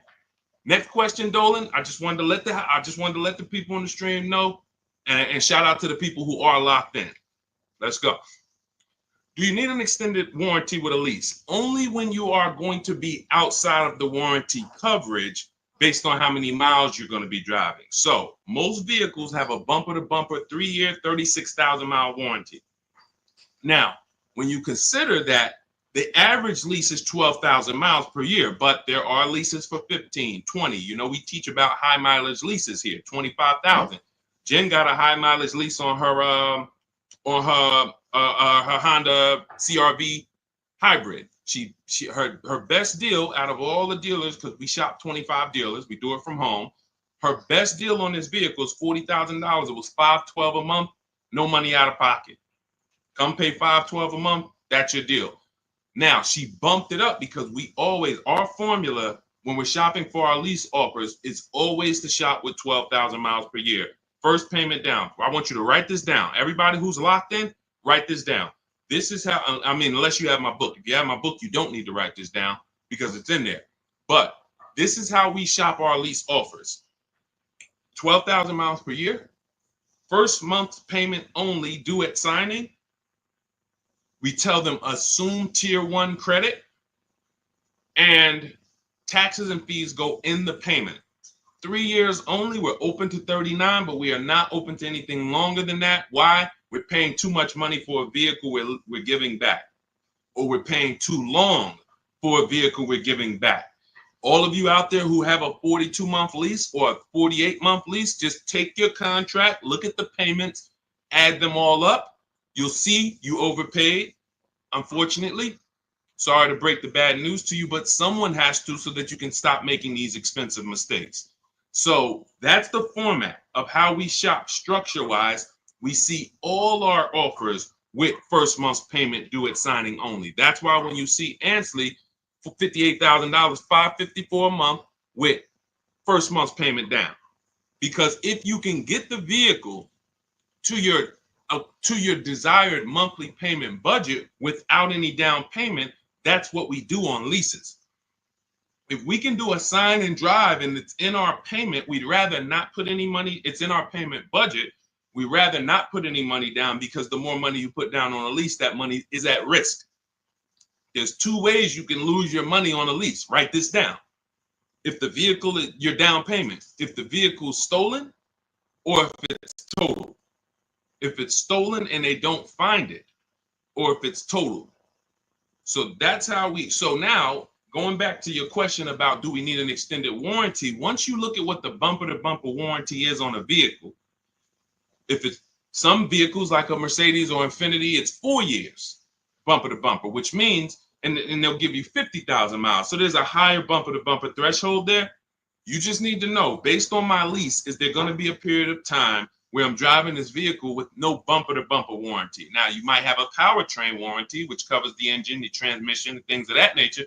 But if the electronics begin to fail or malfunction, if your bumper-to-bumper warranty has expired, then yes, you would be exposed. So you can get an extended warranty in that particular case, but I would only do this on vehicles that are extremely expensive to maintain. I'm not really looking to add an extended warranty to a lease unless I'm dealing with like a high mileage lease on a Range Rover or something that I know when it breaks is very expensive. Other than that, we're not looking to add extended warranties on leases. Typically you'll be out of that vehicle before you won't be able to have the vehicle long enough to have the warranty make sense. Okay. What's up, Primo? What's up, Nick? Kelly Tipple. Go ahead. Next question, Dolan. Everything that I'm teaching is out of my new digital book. It's 5-star rated. You can Google it. It is called Cars from Home. 7 Steps to Saving Time, Money, and Avoiding Dealerships. We save time and we save money. I'm not into saving money and being in dealerships for hours. Who enjoys being in dealerships for hours? Listen, that might sound like a weird question, but there are some people who get a thrill out of it. Anybody? Yes? Enjoy being in dealerships? Enjoy? Anybody? Who hates going to dealerships? Who hates being in dealership? TD Brewer? What's up, Gus? What's up, Kenyon? Yep, D Will. He said me. Kellen? Yep, I enjoy it, but has to be quick. Yep, Londa, me. Yep. Look, Marquise, no more than 2 hours. Now, when we talk about the time, you can save time and not money. You can save money and not time. So you can go in and say, well, it took me 10 hours, 2 days, 3 visits to save $10,000. Well, you might have saved money, but you didn't save time. We want both. And then we have a third caveat in that title. It's avoiding dealerships. So 7 steps to saving time, money, and avoiding dealerships, because we don't need to be in dealerships to save the time and the money. Clear? That's the name of the book. So you can get a copy of it. It's 75% off. It's everything I'm teaching. Now, obviously, you guys can see I don't hold back. So it's not like, hey, my best stuff is in the book. We do have calculators in the book that obviously I can't, give you here. We've designed calculators, but you can get your copy for 75% off because that's my welcome offer. I want to make it a no-brainer for people to be able to get car deals, save thousands of dollars from home. So the welcome offer for 30 minutes is 75% off. It's normally $97, but it's a digital book as well. So it'll be in your inbox by the time we end this stream. You can get your copy in my TikTok bio, my Instagram bio, the YouTube comments, or the Facebook comments. And make sure as soon as you pay, you screenshot that thank you page, and then you download your book, because there's an actual link as soon as you pay. You can save it to your phone, to your computer. Okay? How can I pay off my car quick? This is a money situation. I mean, that's a question for Google. You can actually, some people say there's ways that you can make your payment twice a month or on certain day of the month, or I think the whole thing about the way most loans are structured, that whole tell them to apply it towards principal, I don't know if that's still accurate or not, but this is a money situation. So if your payment is $350 a month for 6 years, if you don't pay more than $360 a month for 6 years, then the car is going to take 6 years to pay off. If you have additional money and you want to throw it at the car to pay it off quicker, then have at it. I don't know if there's anything else that I could add to that. Go ahead, Dolan. Let's go. Marilyn Birdman, good to see you. Shout out to the TikTok crew checking in. All right. Do leasing numbers work when we're driving more miles, though? Sure. First person I ever saw had a high mileage lease when I was a manager at Hyundai for 6 weeks. He returned his Sonata. It had 72,000 miles on it. It was a 3-year lease. And when I saw it, I said to myself, I couldn't believe he had leased it. And he explained to me that that's all he did. He was in sales and he was always leasing because he was tired of the negative equity. Negative equity is when you owe more on your car than it's worth. And some of you, every single transaction you do, you have negative equity. You don't realize that the cause is you don't lease. Unfortunately, you're losing money, thousands of dollars, because your cars are depreciating, and then you go and trade them and you take the loss. That's not supposed to happen. See, the things that are normal that you think are normal, I'm here to tell you they're not normal. And there's people, thousands of people that, thank God, they are learned, because they've been hitting you guys with bad information about leasing since the beginning of time. Now, don't get me wrong, leases at some point, at one point, there were bad leases and they were bad lease structures. You had balloon payments that people didn't know. There were different types of leases, open-ended leases, closed-end leases.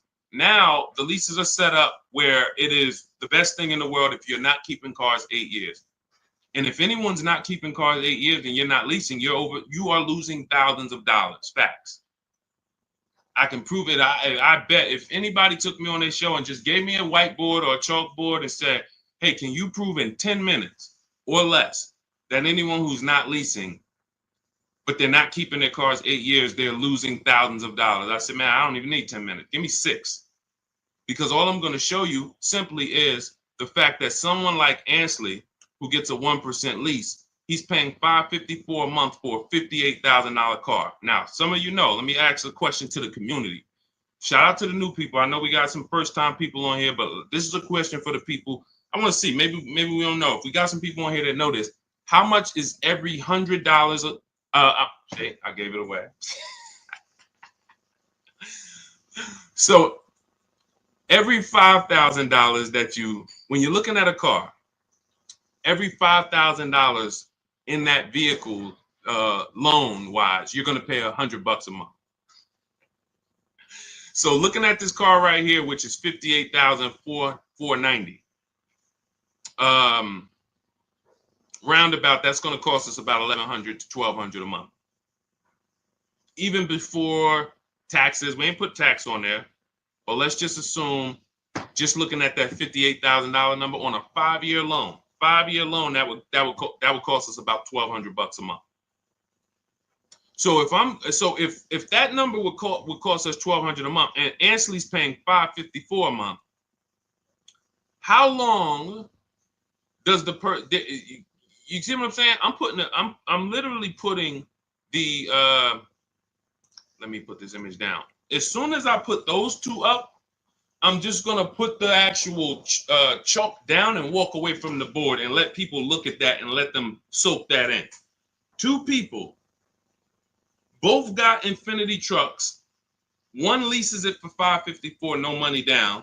Another person gets the identical truck and leaves the dealership paying $1,100-$1,200 a month. Sit that right there for you guys.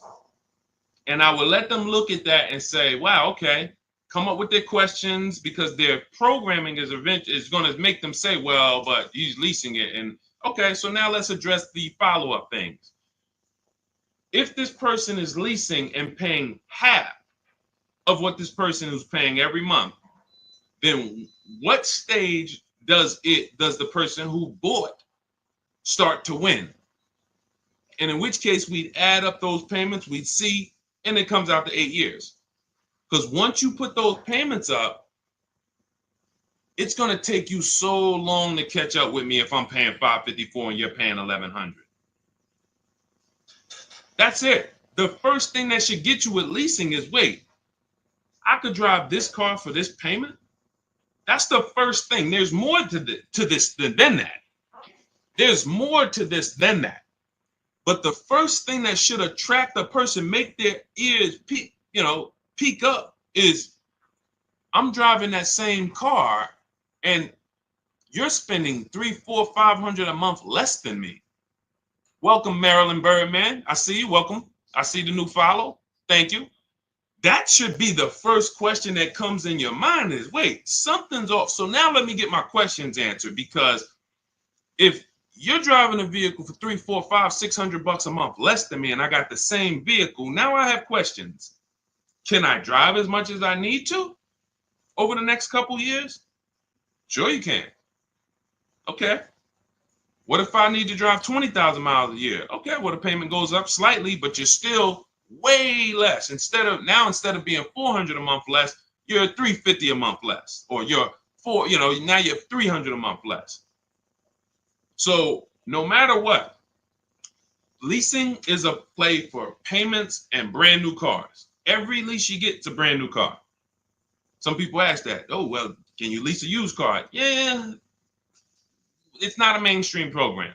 99.99% of leases, you're driving off the lot in a brand new car, paying less than people are paying for used cars. Similar, recent model 3-4-year-old used cars, I'm going to pay less than you, and I'm going to drive a better car than you.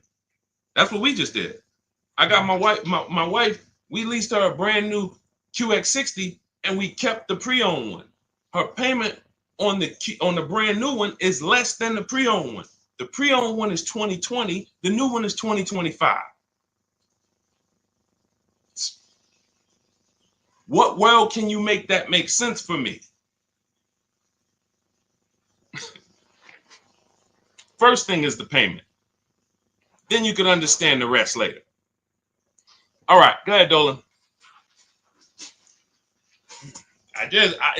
See, when I see people, y'all remember those TikTok videos that went viral a couple years ago, and they were going into dealerships and they were asking people what their average car payment was? Did anybody see that? Let us know, chat. Anybody see when they were going into dealerships asking car salespeople what their average car payment was? Anybody saw that? Because that's right around the time the information was going viral that the average American car payment was over $1,000. So now it's going viral that they're letting us know that most of, unfortunately, and some of you, we want to get you off of this, are paying $1,000 car payments. So I knew the reason why. It's not just bad negotiations or I don't know how to get great deals. That's one reason. The equally big reason is you absolutely don't understand leasing. And you have been taught, in order for me to get the cars that I want, I have to buy them.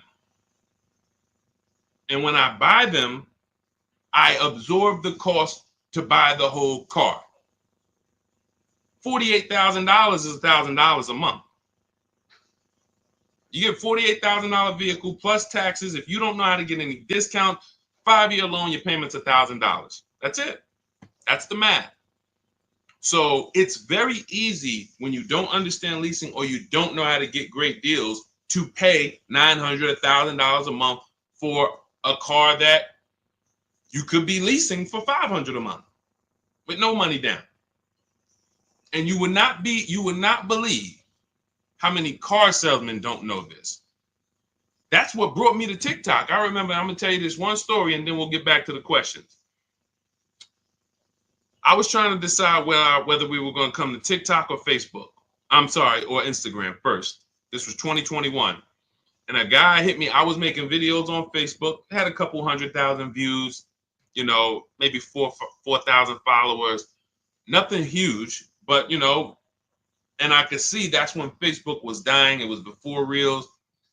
And somebody DM'd me and said, "Hey, this Deshaun, it's this guy on TikTok, and he's doing real well, man. He reminds me of you. He like makes these videos trying to educate people about cars and things of that nature. He's a car salesman." I said, "Okay, let me check him out." So I check him out. He's an older guy, and I said, "I like this. God bless. We need more people like this. We need more people who are gonna advocate from the inside to help consumers, you know, realize that y'all are getting scammed." And you need financial literacy, and you need to know how to avoid these huge mistakes. But then I watched about 10 videos, and I was loving this guy. But then somebody asked him a question, and they said, "Hey, could you tell us about leasing?" And so he said, "Nah, you don't want to lease your cars. They limit you on mileage. You know, you're going to get a ton of fees when you drop it off in 3 years. Just buy your cars." God bless. That was my decision right there made. I said, I'll be on TikTok tomorrow. Because I said, if this guy has 160,000 followers and this is what he's teaching people, oh no, Lord, we got to get here. And began to teach, and we have balanced toward leasing and purchasing for the last 3 years. And so this is what's out here. That's a car salesman. That's a guy who's in the business every day who has no idea about leasing. So if the people who are supposed to be helping you make great financial decisions aren't trained, you better be trained. Pay attention to what I just said. If the people who you're trusting with 50, 80, $30,000 of your money, you're trusting them to help you make a great financial decision, and you don't know if they're trained, and many of them are not, you better be trained. You better be trained. And that's all we do here. You use what we teach, you'll be mistake proof. You can't fail unless you just go rogue and say, I'm just gonna go back to go into the dealership. All right, God bless you. Go back to the same results. All right, Ruth Thornton, can your plans be used for less expensive cars, say a Compass? 100%. You can see right here, India got her $365 a month lease on her Hyundai Sonata Limited. On her Hyundai Elantra Limited. This was a vehicle, she originally was looking at a Toyota Corolla. She didn't like the lease program. See, what you got to understand about shopping for leases is you can't control the lease program. It is so easy to save money on new car purchases. Used cars, simple. Because there's nothing but find the dealer with the best deal. That's simple. We use the internet. So like I said, if you can't use the internet, if you're not comfortable with a computer, then I'm sorry, this isn't for you. But if you can use the internet, then you can put that back up, Dolan. If you can use the internet, then you can continue to get the deals we get, but when it comes to, hold on one second. You can throw that question back up, Dolan. Let's just keep that on the screen. So, but when it comes to lease programs, you need, there's something we can't control, which is, what is the rate, the money factor, the residual? If it's bad, it's going to lead to a bad lease deal. It doesn't matter. We shop. This is my recommendation. You don't have to listen to it. You're an adult. We don't make a decision before we see 5 offers on a lease, because you never know where the bottom of the market is on a car. So we want to see 5 offers when we buy a new car, when we see a lease. So we do it from home. If you want to do it your way, you don't have my book, you can call around, talk to sales managers, try to get 5 offers, because what you're going to see is they're going to be totally different. People are going to take off different amounts. But when it comes to the lease program, you saw that India, she was shopping for a Toyota Corolla and she got all her offers, and she identified it was a bad lease program. That means all the offers are break the 1.5% rule. It's not a dealer's fault. So we're not going to get too complex, but you got to understand, with a lease, it's not like a purchase. There's a bank that we use, and if the bank has a bad deal, it'll almost be like that. It's not like interest. It's a bad lease program. So she ended up going to a Hyundai Elantra Limited. So that's the one with the nice features, $28,000 vehicle. She gets it for $365 a month. Sign and drive. So it doesn't matter. Jeep Compass is right around, maybe I think it's a little more expensive than that. I think it's 32, 33. We've used this for everything. We've had people get Rogues, we have people get CRVs, we have people get, BMWs, Jeep Grand Cherokees. Raphael got her Jeep Grand Cherokee, $549 a month, 54,000. We've had Kimberly get her Maserati. She saved $20,000 off of it. You can see right here. Look, she got her Maserati.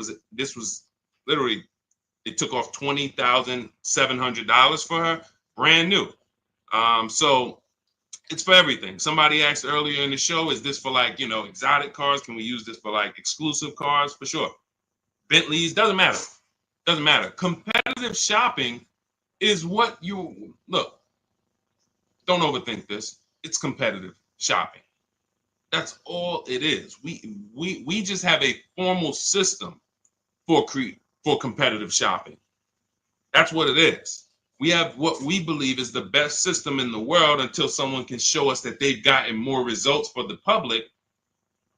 We have the best system in the world for getting multiple offers and creating competition in the car market that benefits us.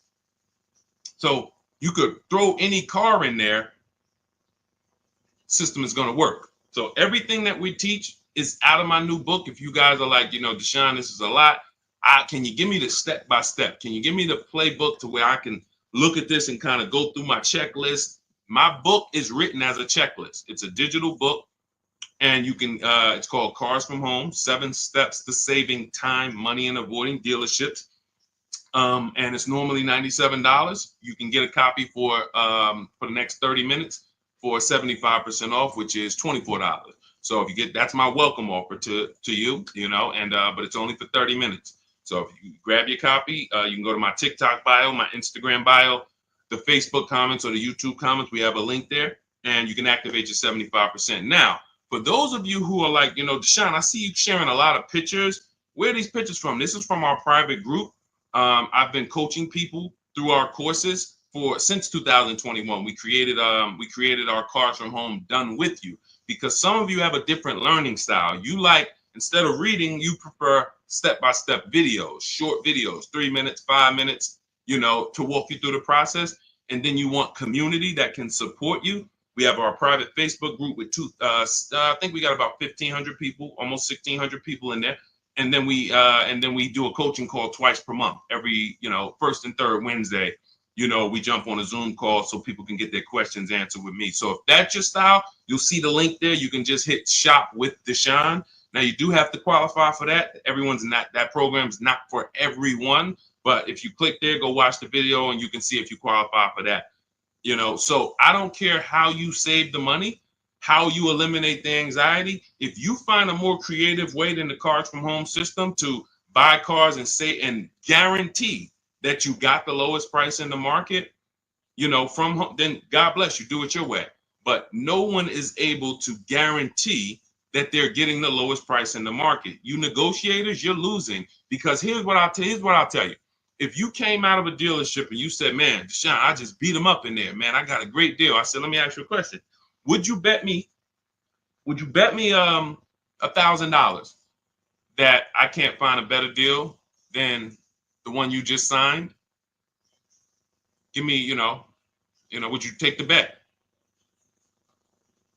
So you come out confident, man, Deshaun, I've been working them over for 3 hours, man. They took off $6,000, whatever, $10,000.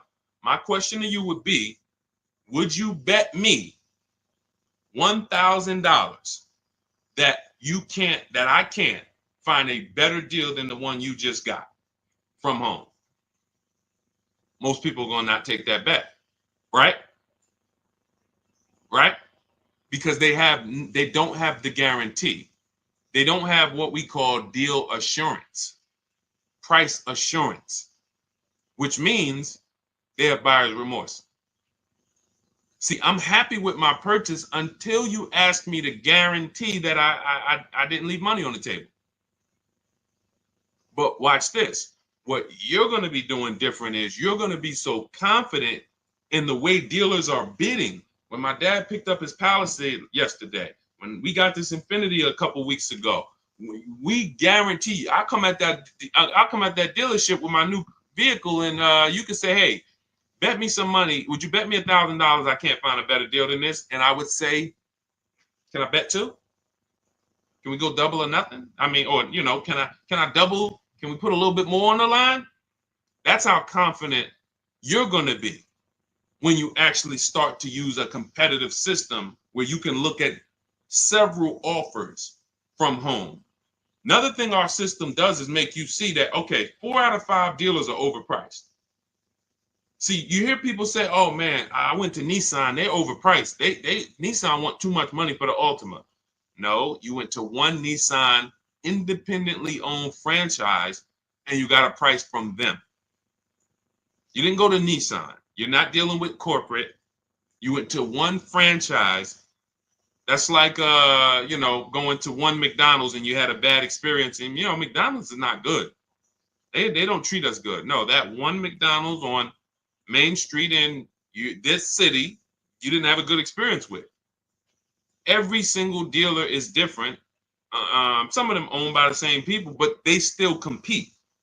So what you are going to do now with the Cars from Home system, whether it's the book or whether it's, listen, and look, you do it your way. But if you don't start to create competition, you'll never get rid of your buyer's remorse. You're never going to have price assurance and confidence that you didn't get scammed, that you didn't overpay, that you didn't get enough money for your trade-in, that you didn't, we didn't get the question yet today, but hey, is this a good interest rate, Deshaun? Like, all of this stuff is buyer's remorse questions. When I drive my car off the lot, that's why people don't talk about the price they pay when they leave. Once we drive our car off the lot, I never want to have buyer's remorse concerning price, and I'm never going to have it. But if I was to ask you about the price on your car, hey, can I see, I run into people. I was just at the dealership yesterday. I was coming outside and the young lady was out there. She said, oh, hey, I follow you on TikTok. I said, hey, God bless you. I said, you picking up something here? She said, yeah, I'm getting this used car, but then they like the price online was 19 or 16, and then they telling me all in is 21. And I said, you didn't verify fees before you came? She said, no, well, I got the cheat sheets. You got the cheat sheets. You didn't see the videos? I made tons of videos. You must ask. The only 3 fees. Write these down. If you don't have my book, write these 3 fees down on every single car. Used car. These are the 3 fees. Documentation fee, tax, motor vehicle fees. That's it. Everything else is made up, and you need to verify before you go there. You don't do this online and say, and then come into the dealership. That's why they do it. They do it because they know people are going to see that price, call the deal, not even call the dealership, come in, and then get hit with a bunch of fees. So unfortunately, yes, she follows me, but she hasn't gone deep to see that that's a rule we don't break. I will never go to a dealership on a used car without verifying fees before I get there. That's a recipe for wasting your time, because I'm not going to buy it. I'm not going to buy it. You're not going to get me here, and then I'm not going to $2,500 in fake fees. I'm not buying it. So, because some of you said, well, Deshaun, I'll just get up and walk away. Well, the bad thing about that is you still need a car. So what you did is you allowed someone to waste your time, and while the good car was selling, you were there dealing with the bad car. The good car that didn't have the fees and that was the real best deal, you missed that because you're here dealing with this. But from home, on the phone, verifying fees, we know this is the best deal. When I get in the car and drive to a dealership to see a used car, by the time you're getting there, you should know this is already the best deal. And all I need to verify when I get here is that this car drives good. But I know the price because I've done that from home. In my book, we teach a system called the multiple marketplace system. That's how we shop for used cars. It's different than when we shop for new cars, because with used cars, there's a couple things you have to know. You have to know this. You have to know the title history. Write these things down. I'm wondering who's writing it down, but I can't worry about that. I know this. I just gotta, I remember. Never mind. I'll go off a tangent. So you need to know the service records. You need to know the accident history, and you need to know what the title looks like. That's how we screen down for quality. The quality of the car. Is it a rental? Is it a ex-loaner? Is it a corporate lease? Is it a hang on, my alarm was going off. Is it a salvage title? Is it a rebuilt title? These things are not the same. So we need to look at that title, the service history, and the accident records, and then we move into looking at price. And and some of you, who's bought a used car in your life? I'm going to tell you something right now that I guarantee you're going to be like, wow, that makes sense, but you never did it. If you bought a used car before in your life, I want you to type the letter U. I want to specifically talk for a quick second before we go to the next question to the people who have bought a used car or you're planning to. Type the letter U. Because if we don't have, okay, I see you, Ty. Everyone if you have bought a used car or your next vehicle you're going to be shopping for is going to be a used car, type the letter U. I see you, Marcus.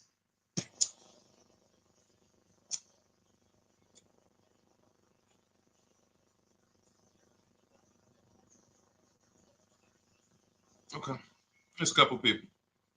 When you look at a used car, the most important thing to determining if you're overpaying is to know the original price. I'm going to tell you what I did with my used Infiniti that we got a couple years ago, and you'll see why this makes sense. When I was narrowing my search, I told you how we narrow the search. We narrow it from accidents, service records, title history, but then we narrow it down. You put your mileage in there. Narrowed it down to 4, and I was looking at 4 white Infinitis. They look similar, and they were all between 30 and 32,000, so they're pretty close in price, between 30, 32,000 in that window. Now, most of you would have made a bet, would have just went with your gut here. You'd have just said, okay, well, these look similar. They all white. I mean, all right, let me go take a look at this one. I like them all. You would have made a horrible decision. I'm going to tell you why. Once we found out the brand new price, first of all, now I can see the equipment that's in the car. I remember when I was at the dealership, people would come in, replace their car and be like, Deshaun, on the next car, I want the remote start. And I'm like, hey, I'm sorry to let you know, but you have remote start on this car that you're getting rid of? I did. Yeah. So they didn't even know what was in the car they had. So that's another reason to get the original window sticker or the original equipment list. But even more important than that is I get to see what was the cost of the car brand new. So once I did that, I saw that one of the Infiniti trucks was 46, one was 48, one was 52, and the most expensive one, brand new wise, was 54,000, and it had a ton of equipment in it, special cameras, sensors, and that stuff wasn't easily visible looking at the listing. Now you look at what the discount is from that price. That's something in my book. For those of you who have my book or will be getting it to shop for your used car, you'll see something we created called the True Value Discount. All that matters on used cars is how much discount am I getting from the brand new price, not what am I getting from the dealer. As I'm comparison shopping, I'm looking at that used car. I'm looking at 4 Honda Accords. This one is giving me a 30% discount from the brand new price. This one's giving me a 32%. This one's giving me a 40% discount. And had people been doing this, some of you wouldn't have got in trouble, because we had a lot of people during the pandemic get in trouble buying used cars paying the exact same price that they were brand new. Our people wasn't doing that, but for those of you who unfortunately you didn't know how to shop and you went out and you thought I could go out here and deal with this market, and unfortunately that was a horrible decision because we had people buying Toyota Camrys for $27,000 that brand new was $28,000, and they were 3 years old. And now those same cars right now are worth 12 or 10, but the person still owes 25 or 24 or 20. So it's a horrible situation. But had they really respected or known about what we teach is that true value discount, they would have been very interested in knowing what was the original price of the vehicle that I'm buying that you're selling me as a used car. And this is how we move confidently. This is how when people see me, listen, I'm going to tell y'all something. I know everything about car buying.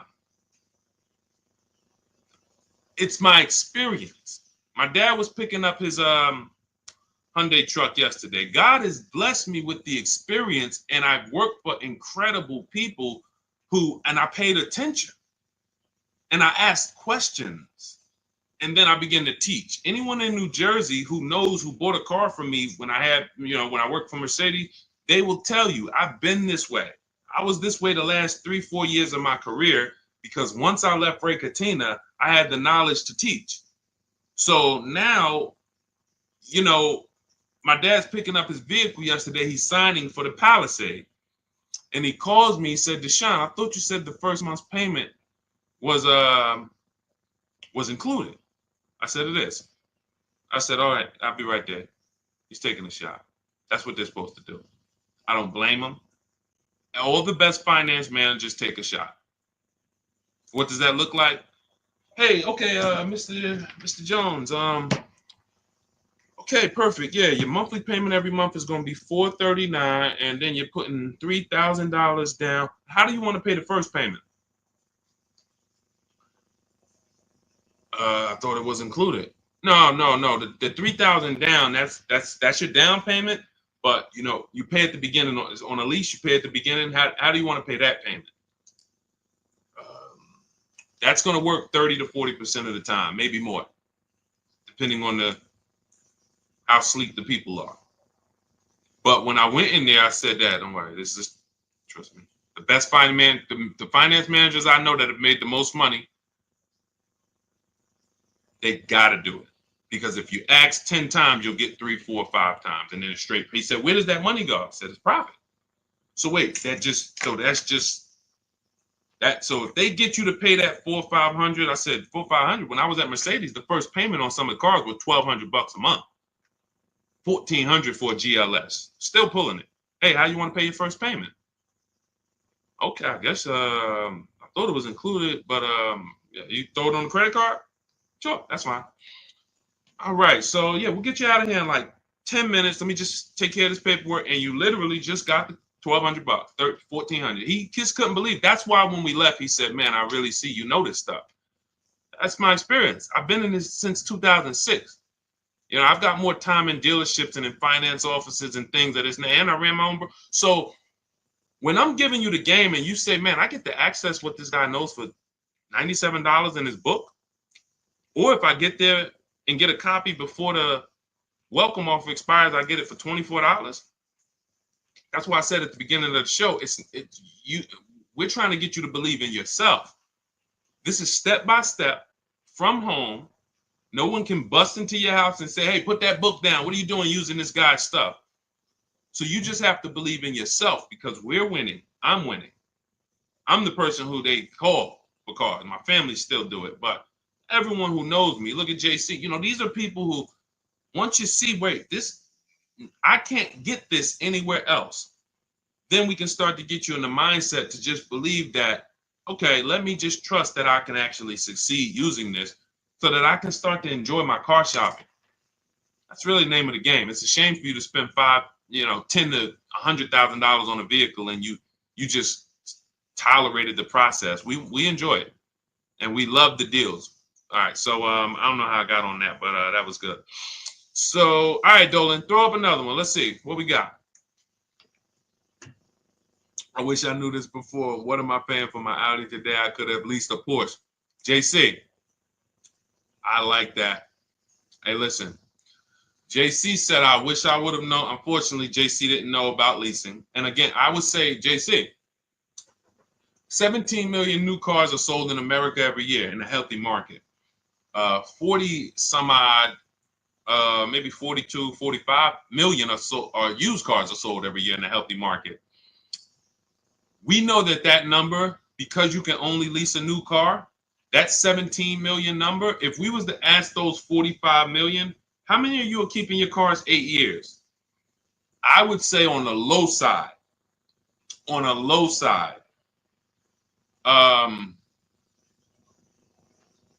at least 30% would say, no, I'm not keeping this 8 years. So that means out of that 45 million who are buying used cars, or you take some of the 17 million that bought brand new, but I feel like that 17 million new cars every year should be like 30 million. It should be at least another 10 million people who are leasing because they're not keeping their cars, but they just don't know how much money they're losing. And your story reminds me of my neighbor. My neighbor, he had a Kia Telluride, the Kia truck, the Kia SUV, and he was financing it. So $44,000 vehicle. So his payment is it's over $800 a month. If you're not doing any money down. Now, again, I don't know if he put money down. I just know he might have put 10, 15, 20 grand down and dropped his payment. But if he didn't, but that vehicle is $800 a month, $45,000. Even if he took a 6-year loan, that's $800 a month. Wife totaled the vehicle, had an accident, car gets totaled. He says to me, Deshaun, we just met. We met in the last, 18 months. So he was like, when I bought the car, I didn't know about this 8-year rule you teach. 8-year rule is step 1 in my book. Our system, the Cars from Home system, is 7 steps. The 8-year rule is step 1. The 8-year rule just says if you're not buying your next car to keep 8 years, if you're not keeping your next car 8 years, you should be shopping for a below market lease, not a purchase. That's the 8-year rule. If you are keeping your next car more than 8 years, then you should be shopping for a below market purchase. So he said, I didn't know about that. And but I'm not keeping this. I don't keep cars 8 years. So, he said, so I think I'm gonna shop for a lease on this Telluride. Again, he's in a rental because his wife totaled the Telluride. He wants another Telluride. But he gets so he decides to lease, and then he uses the system. Sorry, I just just threw me off there. He uses the system. His new Telluride he gets for under $500 a month. Under $500 a month. I think he originally got it for like $497. Then he put a little money down because he wanted it to be like $479, if I'm mistaken, or maybe he lowered the amount. His final payment is $479. He did not listen. You don't have to convince his wife or him anymore about leasing. When you were just driving a vehicle that you weren't going to keep anyway, that when you went to trade it in, you would have had little to no equity, maybe even negative equity. So you're going to pay all that money, $800 a month, go to trade that vehicle in 3 years, break even. So you didn't get anything back from all those thousands you put into that depreciating asset. Now, I'm in the same vehicle. In fact, I'm in a 2025 and I'm paying $479. That's what we said 30 minutes ago. Leasing is the first thing that should make, like you just saw JC. That's why we had JC's comment up, because this story is about him. He said, what I'm paying for my Audi that I finance, I could have leased a Porsche. And we've had several people who got who came into, I remember Crystal's one of them. She got a Porsche Macan, and she got hip to leasing, JC, but she didn't get hip to competitive offers. So she was watching some of my stuff because she was shopping for the vehicle to buy, and then she got hip to, okay, I want to lease, and then she started looking at the lease offers, and I think they wanted like $1,200 a month that they had quoted her. She comes in, she gets her competitive offers. She gets it down to, man, let's see, can I find Tracy? It'll take too long. I'll share her on another stream because it's a bunch of, I don't usually share stuff from like last year, or because we have people, you know what I'm saying? We're in the market every day. So we're talking about 2024s, 2025s. You know what I'm saying? But I can pull a story from 2023 or from some 2022, you know. I always use Bonita as an example because people be like, yo, the market's bad. Can we get good deals? When, listen, we were in mid-pandemic when people were paying. I remember during the pandemic, if you know anyone who had a Kia Telluride during the pandemic, they were paying upwards of $5,000 and $10,000 over a sticker to get them. Some people still have them and are still buried in them because that's how much they overpaid to get these vehicles. Meanwhile, Bonita came in, no money down, got a Kia Telluride, her dream vehicle, she said $600 a month, sign and drive. That was in the world's worst car market. We were still getting people posting cars and getting deals. So it's just, that's what we call deal structure. These are deal structure mistakes.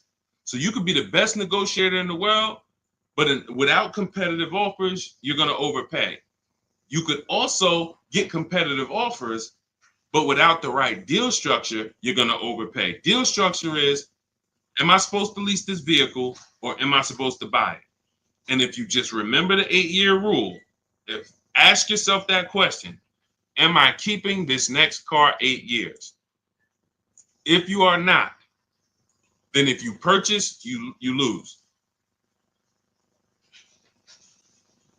Even if you buy a used car, because I know some of you, I know the thoughts, I know what you're thinking to try to get yourself out of, you know, embracing this new teaching. Because you're like, Deshaun, no, I just taught against leasing. I just taught that I shouldn't do that. I'll get a used car though. So don't I win if I get a used car? I got this. I was going to replace this 2020 Infiniti truck that I got. I got a great deal on it. It was $54,000 brand new. I got it for $31,800. It was a 42% discount off the brand new price. It was the best 2020 Infiniti truck in the market at the time. It had a bunch of features for the same price as all these other cars that didn't have them. So I got that vehicle. It had 26,000 miles on it. It had 14 months left on the warranty. Phenomenal deal. I put $5,000 down to get my payment to where I wanted it to be. I financed about whatever, 27,000 or whatever it was. 2 years later, I say to myself, I'm about to break my own rule. What does that mean? Me and my wife have leased cars. Sometimes I would buy one, but we've always had a lease in the house. We've always had a lease. That's hassle-free, low car payments, no maintenance, never got to worry about not having a warranty. So now I'm like, man, you know what? I think because you buy a vehicle you're in love with, your dream vehicle, and this wasn't it. So I'm like, all right, you know, when I get my Escalade and things that I know that I'm going to keep for 8-10 years, then that's the vehicles you buy. But vehicle, I'm like, I'm not going to keep this Infiniti 8 years. Now, I start plus I have that, not to mention, I'm seeing that I have people like you saw Ansley, and you haven't seen Rosalie yet, who got brand new QX50, QX60 deals, and they were paying ridiculous payments, $592. Rosalie put down, you can't see this, it's zoomed in. You guys can't see it on TikTok, but whenever you get a chance, if you pop over to Instagram, YouTube, Facebook, you can see the replay. I can't share this, unfortunately, on TikTok, but I tell you about it. And the people on the others, we're live on 4 platforms now: TikTok, Instagram, YouTube, Facebook. So when I saw their payments, and then I saw Ansley got a $58,000 vehicle, $554 a month. I'm like, all right, I think I want to go get me a lease on one of these brand new ones. So I got my lease. I put $1,200 out of pocket, $499 a month, $54,000 vehicle. But I went to, some of you guys know we don't trade cars. We get bids. I got bids from whenever you want to find out what your car is worth. These are the 6 websites you go to. You do not go to kellysbluebook.com. It's trash. CarMax, Driveway, Carvana, KBB Instant Cash Offer. You want cash offers. You want people who will buy cars every day, thousands of cars a month, making cash offers for you to see what your vehicle is really worth. And they pay more than most dealers. But KBB Instant Cash Offer, that's going to get you a local dealer's bid. AutoNation gets you a local dealer's bid. Car Gurus get you a local dealer's bid. Carvana, CarMax, and Driveway. 6 offers. So I get my offers, and then I get my payoff, and what do I see? The same. My vehicle's break even. Break even. Now you might say, well, if you break even, ain't that good though? Because you know you could get out of the vehicle, you don't have no negative equity. What happened to my $5,000 down payment?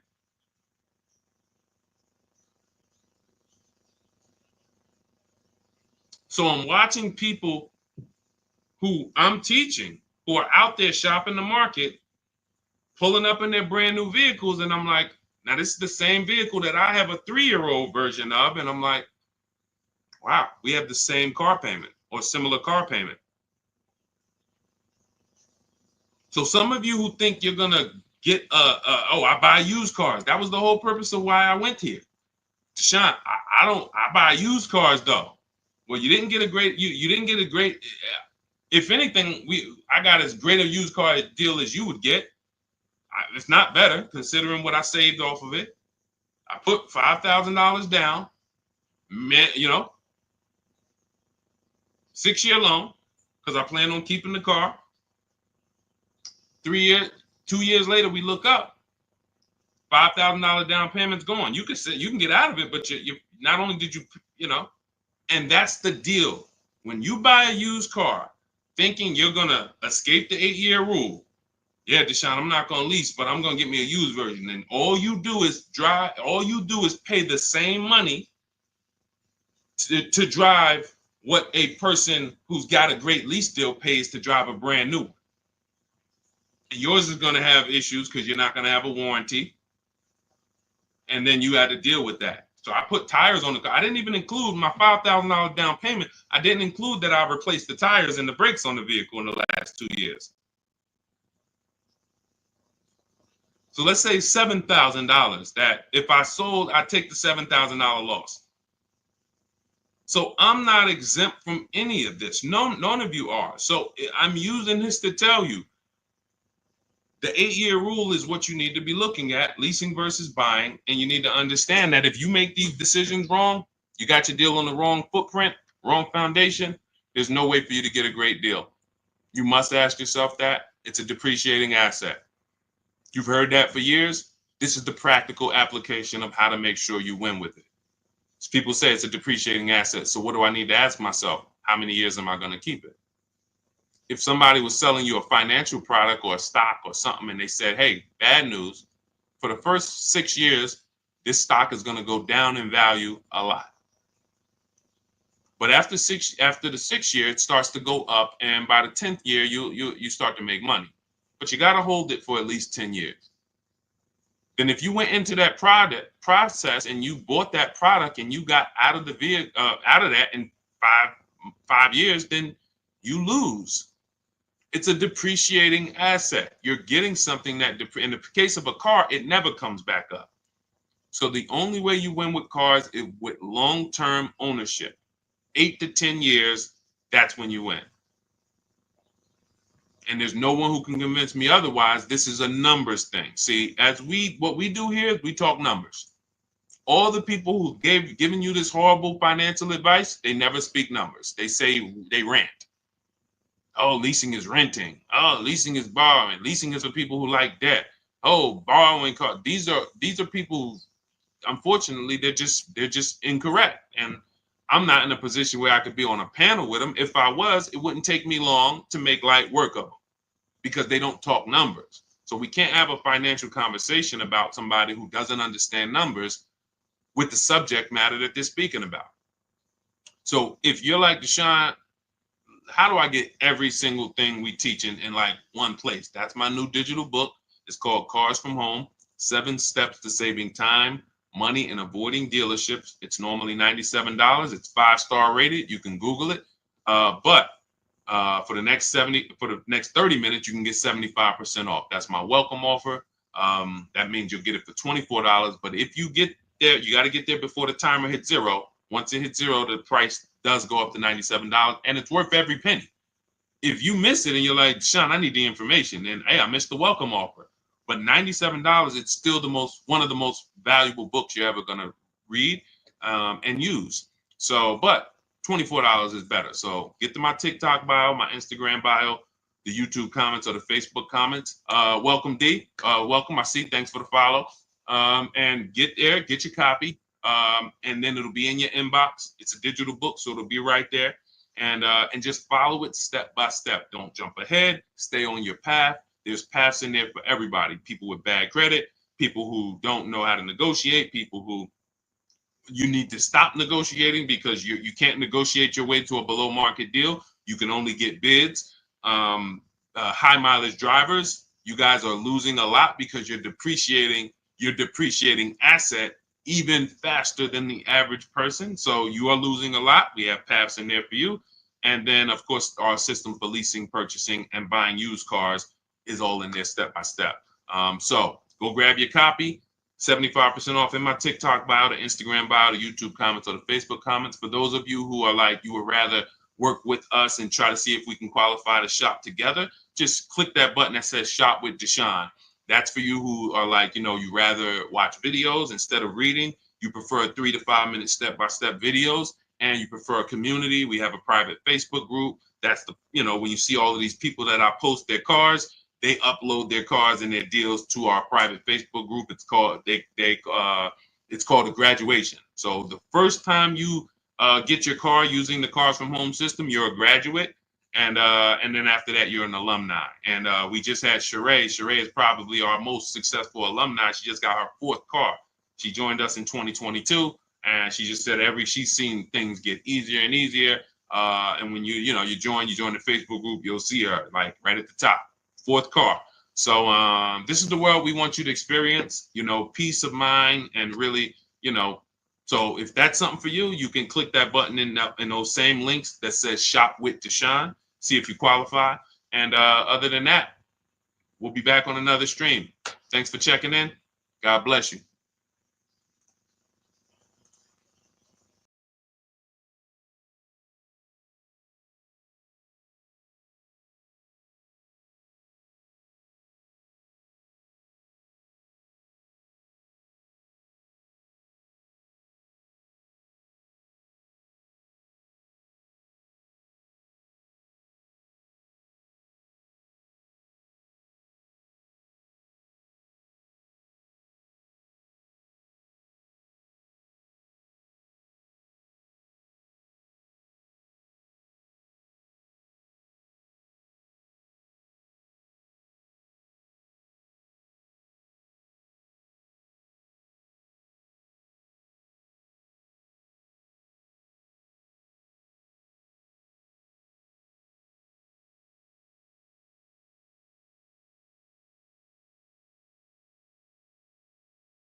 Already done. I pulled up two articles,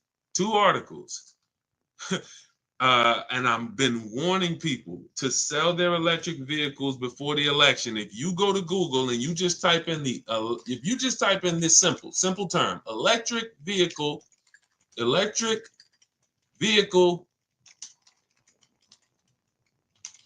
market, Trump. Just type that in, see what happens. You're going to get a bunch of articles that pop up telling you how bad electric vehicle values have been just since the election. Because legislation created the electric vehicle market. It didn't come out of nowhere. The electric vehicle market did not come, oh, all of a sudden the world just wants electric vehicles. Legislation created it, and legislation can destroy it. Legislation can hurt it. So when the future of legislation is no longer geared in electric, then that means the value of everyone who owns an electric car, your value goes down by thousands. Like it's plummeting. It's plummeting. So the real aspects of what we're here for is to let you know that if y'all don't start making great decisions with these cars, you are going to continue to lose thousands and thousands of dollars. And this is money you can't see because people have taught you, well, don't take car buying that serious. It's just a car. Go out, do it on the weekend. You went out to go to the grocery store. Somehow you ended up at a car dealership and you just bought a car. When you treat car buying like you bought a TV, you can't win. You're going to continue to get average deals below above market deals. You're going to continue to lose thousands of dollars. So shout out to the people who tap in. Shout out to the people who are locked in. Old Souza, anyone who has an electric vehicle, you should be assessing the value now, unless you plan to keep. Now, I told y'all in this video, Tesla was going to win.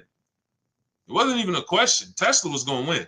So it was all about Elon Musk saying, okay, if I could, Elon Musk just eliminated most of his competition. Brilliant move. Brilliant. Because he understood what drove the market. He understood. And you guys can start typing your questions. We'll be on here. Anyone who's car shopping, start typing your questions, and we'll get to as many as we can in the next next hour or so. But Elon Musk understood. What brought my competitors in was legislation. I was in this game before anybody was. I have a brand. Tesla's a brand. It's not just an electric car. It's a brand. But the reason why Tesla's value started tanking, if you just Google before the election, Tesla's resale values horrific, the worst of almost any car. He started saying, all right, the competition did that. There's more options. He got 90% of his competition out the market. And it's a great move. From a business move, people are not going to make these electric vehicles. They're going to focus on gas. They're going to focus on the things that they used to, making better emissions, smaller engines, turbochargers, better fuel economy, just like they used to, and they're going to say, oh, thank God we're done with the electric. We're done with needing to do this liability stuff. All of these, it's the getting to the electric market, developing these things, batteries, and how they're going to be sustainable in the long run. Why the heck do we want to do that? I worked with Mercedes for 5 years, General Motors for 5 years. They didn't want to do that. They wanted to focus on making great cars, great fuel economy. That's why they got rid. Who remembers the V8 engine? Rest in peace. What's up, Serenity? What's up, Silent Storm? Who remembers V8 engines? Some of you, if you were in the car business or if you're old enough, you remember. If you're 20, 25, you don't know. You very rarely, I mean, you might know about the Hellcats. I don't even know. Are the Hellcats and the Demons still V8 even? Some of these vehicles are getting 600, 700 horsepower. Are they V8 engines? Somebody let me know. Somebody let me know. If you know somebody who has a Hellcat or a Demon, or because I know the AMGs, when we worked for Mercedes, the AMGs, which were always 5-liter and up V8 engines, you started seeing AMGs that were twin turbo V6. Why? Because they wanted to make cleaner, better vehicles for the environment, better fuel economy. That was their focus. The electric thing, they hated it. They hated it. It's expensive. The research is expensive. The liability is huge. We could burn somebody up with our car, start a fire. Why the heck we want to do this? And that's why they're going to be out the game. From this day forward, you're going to see less and less vehicles, and they're about to lose a ton of money because all the vehicles, look at the articles. Just look at the articles. All the vehicles that they're sitting on are almost worthless. Look, and Trump already said, forget about these electric incentives.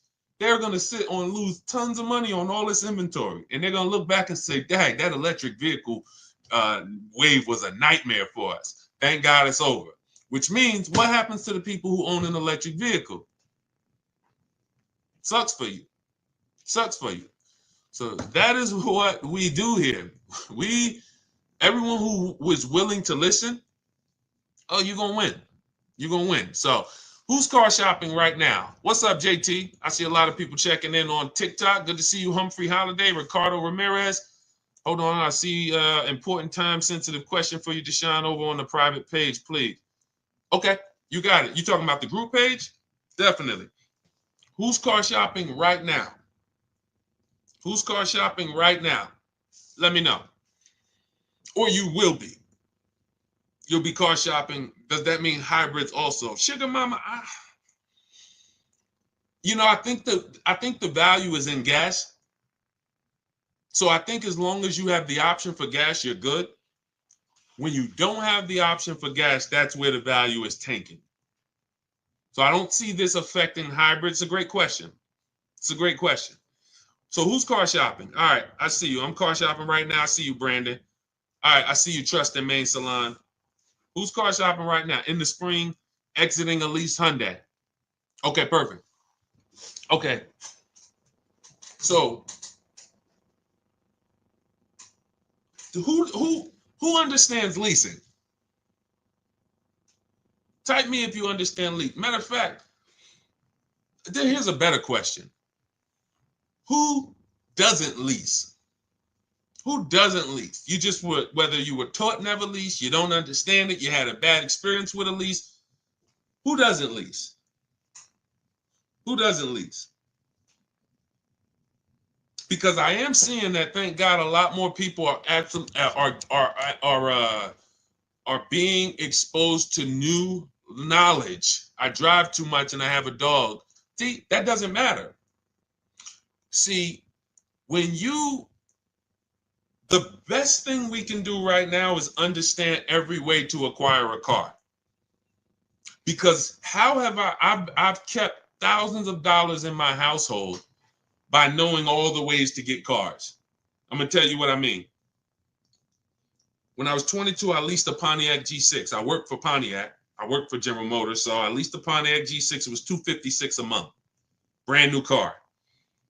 My next lease was an Infiniti G25 for $310 a month.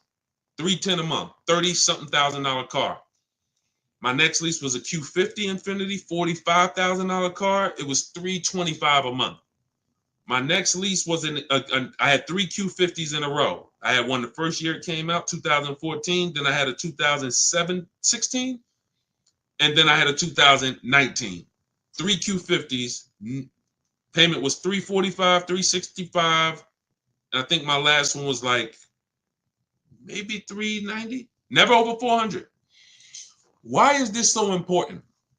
I watch my friends drive garbage for $500 per month. And when I say garbage, I mean vehicles that were, let me give you an example. And I don't mean, let me be clear. This is how big of a difference below market leases are, because people don't know how to get them. Somebody was on my page earlier talking about, hey, these lease prices that he talks about getting are not possible. They're not possible for you. I said, bet me $1,000. I said, you want to bet me $1,000? Jump on my live today. Bet me $1,000. I won't show you 20 people who are getting the same below market lease prices that I talk about. Danielle, Kimberly, Charles on his Palisade. Look, Zafrina on her Jeep Grand Cherokee. Melissa on her Hyundai. Jen. I never heard from them. Why is this so important? Because when you buy a car, you're buying the entire car. You have to pay the entire car, and it's expensive. It's expensive. The reason why, when I watch my friends who had a Toyota, she had a Honda Civic, and she was paying $500 a month because that's what it cost. She didn't get a bad deal. A $23,000 Honda Civic costs $500 a month. That's a norm. That's what it costs. Every $5,000, some of you guys know, is about $100 per month. So she's paying $500 a month. I'm driving a $21,000 Pontiac G6. I'm paying $256. Who understands? Who understands that for any family, paying $256 a month versus $500 a month, it matters. Now, if she was paying $500 a month and she was driving a much more expensive vehicle than me, that's different. We're driving a similar price vehicle. But for some reason, you were taught to buy your cars. Now, there's a place for people who buy cars. We're going to get there. Because some people say, oh, Deshaun, should everybody lease? No, they shouldn't. We'll get to you. We'll get to the people who should not be leasing. But we don't have a problem in this country with people leasing when they should be buying. We don't have that problem. Thank God I get to talk to 2 million people all across my 4 platforms. Between TikTok, Instagram, YouTube, Facebook, we got 2.3 million followers. We've been talking to thousands of people for 3 years. I get data. We do not have a problem with people who are leasing, but they should be purchasing. We have a major problem with people purchasing who should be leasing. Major problem. Friend of mine who met me about a year ago, he lives in my neighborhood. He had a Kia Telluride, $45,000 SUV. He's paying about $800 a month. He didn't get overcharged. That's what it cost. Unless you put a ton of money down, that's what it cost. He totals his vehicle. His wife totals it. He said, Deshaun, I noticed this 8-year rule you teach, which is if you don't keep your cars at least 8 years, you should be shopping for a below market lease deal, not a purchase. He said, well, I don't keep my cars more than 8 years. I said, so what's your next move? He said, so I should be shopping for a lease. I said, exactly. He shops for his lease. He had a 2022 Kia Telluride. Paying what? What was he paying? Let me see who's paying attention. What was he paying? Y'all know we dialogue here. If you're new here, we'll do a welcome shout out to the new people. But I'm talking to the people who tap in. You know we dialogue. You got to stay close to your keyboard to get a lot out of what we do here. To the people who want to save their money. There we go. 800. Thank you, Sugar Mama. Thank you, Deshul. Thank you. I see you. So he's paying 800. Vehicle gets totaled. See you, Dark Star. He says, all right, Deshaun, I'm going to shop for a lease. His best deal when he used our system, he reached out to 25 dealers online. He got more than 5 offers back. His best deal was $479 a month.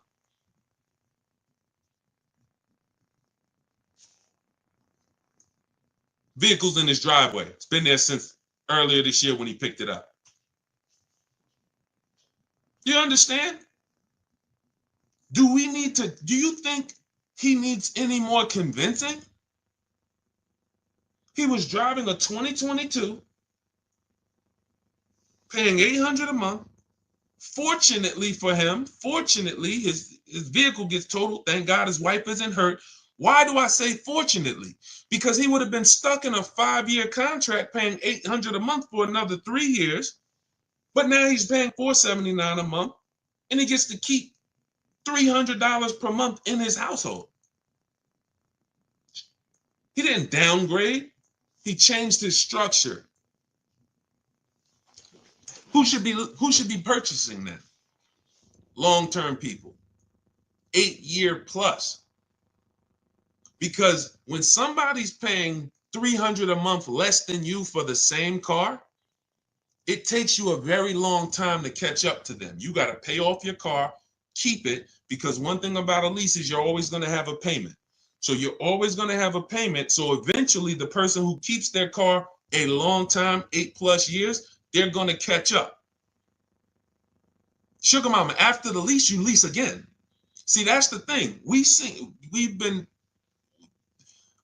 After I leased the Infiniti for 3 years, I went and I got another one. And then I went and I got another one.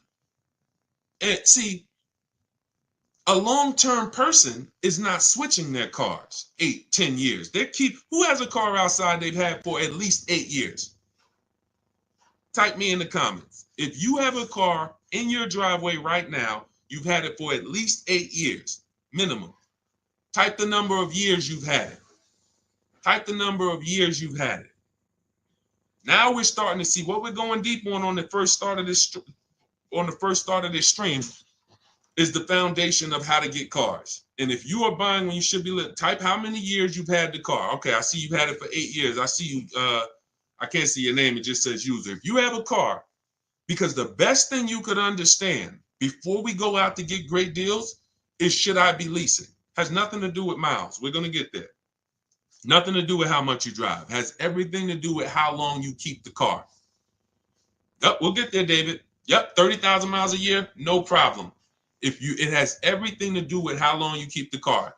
Shout out to the sharers. It's time to hit the like button if you're enjoying what we're doing. Hit the like button. Appreciate you. If you're on TikTok, you know you guys like by double tapping the screen. Every time you double tap the screen, you run the likes up. So think about that. Okay, you got people on here who has, look, Arliss had a car, 14 years old. It's a 2010 QX56. Sugar Mama has a car that she's saying she had it for 8 years. Stuart Wilson on YouTube, I see you, 8 years. Okay, Facebook, I see you. It's not showing me your name, but it says you're at 8 years now. Okay, now, these, when that's the strategy, you're not thinking about leasing. If that's your strategy, all you should be thinking about is, I got to make sure I get a below market new car or used car deal. That's it. I got to make sure I pay less, make sure I don't overpay for my loan. If I'm getting a loan, make sure I get the lowest interest rate. That's your deal. You are not thinking about leasing if you are keeping the car long term, because the reason why we lease is to avoid what I call, remember this, who knows what this is? If you've been on our broadcast, every time I bring this up, type one word, what does this represent? I might have a bunch of new people on here, so I'm not going to assume everyone knows what this represents. This right here is a word that begins with a D. Begins with a D. First person to type it in, you got a free copy of my new digital book, Cars from Home, 7 Steps to Saving Time, Money, and Avoiding Dealerships. Who knows? When I break this out, this is what you think. Every time we talk about buying versus leasing, this is what you should be thinking of. Let me go on Instagram because I can't even see the comments on Instagram. Let me see if anybody knows, because I want to give Instagram a fair shake to see if they got it. Hold on. Hold on, I'm coming to you. Okay, hold on, Stuart. Well, hold on. Now, Facebook, it's not showing me your name. Hold on. No, Maurice Johnson, you put depression. You know, that was close. I want to say, I can't say who got it first. I can't say who got it first. Because Facebook user, you typed it in depreciation. It's not showing me your name. Yes. Thank you, thank you, thank you, thank you, thank you. I can't say, maybe I got to look at all the comments. I think it says you Facebook user, but it's not showing me your name. And I think if you message me in our private group, then that means you already have the book. Look, Stuart Wilson said, I got the book, give it to them. So thank you for the people who actually, know that, whether you got my book or whether you've been on the previous live. This is what we're thinking about when we're talking about buying versus leasing. So when you are buying your car, we just gave a shout out to all the people who have a car they have for 8 years, 10 years. This is the value of your vehicle when you buy it. Whether you buy it new or whether you buy it pre-owned, you're losing thousands of dollars every year in depreciation. That's why you buy a $30,000 vehicle, you go back in 2 years, it's worth 20. Even if you got a great deal on it.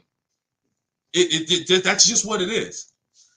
The vehicles lose value. Now think about this. Some of you who are saying, oh, Deshaun, don't I drive too much to lease? You're depreciating your vehicle whether you buy or lease. And with you guys, with the high mileage drivers, your depreciation is even much more drastic because you're destroying the value of the vehicle in a short term. You go out, you put 30,000 miles a year on a car. That's 90,000 miles in 3 years. Who is that attractive to the next buyer? That means no, that's not attractive. So when you go out and you drive high miles and you think, well, because I bought my vehicle, I guess I'm okay. No, because the asset, the depreciating asset that you actually own, you have destroyed the value of it. So if you went and paid cash for it and put, cash into it, you would see how much value you lost. The name of the game, and remember this is the moral of this story. The name of the game with deciding whether you're going to buy or lease is, how am I going to beat depreciation? Am I going to do like what the thing about these people who've had their cars a long time, this is what their depreciation looks like. If their value today is 7,000, a year from now, it's probably going to be 6,500. They're not losing much. Everyone, Stuart Wilson, you've had a car 8 years. A year from now, it's going to be worth a little bit less, not a lot. You're not going to lose thousands of dollars like when you first bought the vehicle. So what you do when you buy your vehicles and you lose all of that money in depreciation, and then you turn around and instead of getting to what I call the reward stage, which is what these other people are at, they're at the reward stage. Vehicle is not depreciating much anymore. You go and turn around and go get another vehicle. You're like a kid at the playground who just wants to keep going on the sliding board. You go on these 5 and 6 year sliding boards where you take out all these loans to pay these cars off, 5, 6 years, 7-year loans, God forbid. You pay them off. You ride that depreciation down. Your vehicle was worth 30. By the time you end up paying off the loan, it's worth 12. Then you go and turn around and you do it all over again. It's a constant loss of thousands of dollars because you're paying a lot more than a person who would be leasing would pay. So what's the moral? If you don't buy your cars and keep them 8 years, you shouldn't be buying. It's that simple. It's that simple. Nothing to do with miles. Everything to do with time. Here's an example of somebody who got a high mileage lease, above average. Jen. Jen gets a below market lease on her Honda CR-V hybrid. I always tell you guys, when you shop for your leases, we always shop with 12,000 miles per year. You must get 5 offers. Because if you don't get 5 offers on any car, and this is for used cars, this is for new cars, this is for leases. Cars are not, it's not like the Apple store. And then y'all start typing your questions. What we'll do is I had to lay out this foundation, and then we'll start going into questions. But without the right foundation, you're not going to be asking the questions you should be asking. So some people think, you might have been taught, or you might have been programmed to think that, all right, somebody will say, Deshaun, I went to Nissan. They gave me a quote for a lease. Nissan is overpriced. Thank you, David. Nissan's not overpriced. That one Nissan dealer is overpriced. So if they got you to think that every Nissan dealer is one price, you go to California, that's like the Apple store. You go to California, the Apple, you want an iPhone 16, it's going to be the same as New Jersey. It's going to be the same as Florida.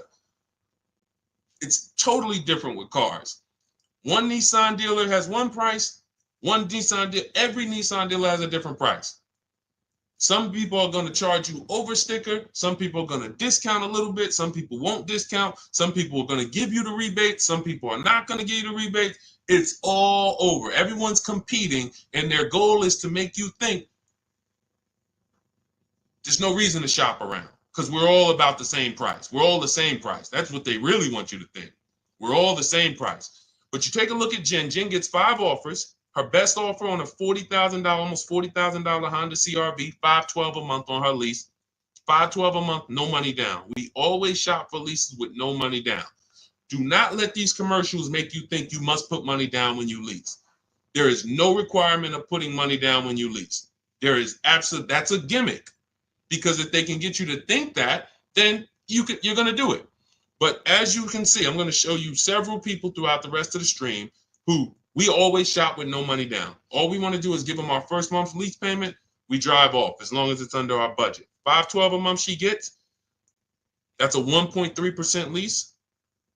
Her payment is 1.3% of the MSRP. The way we judge great lease deals is with the 1% rule. So if your lease payment is 1% or lower of the MSRP, you stole the vehicle.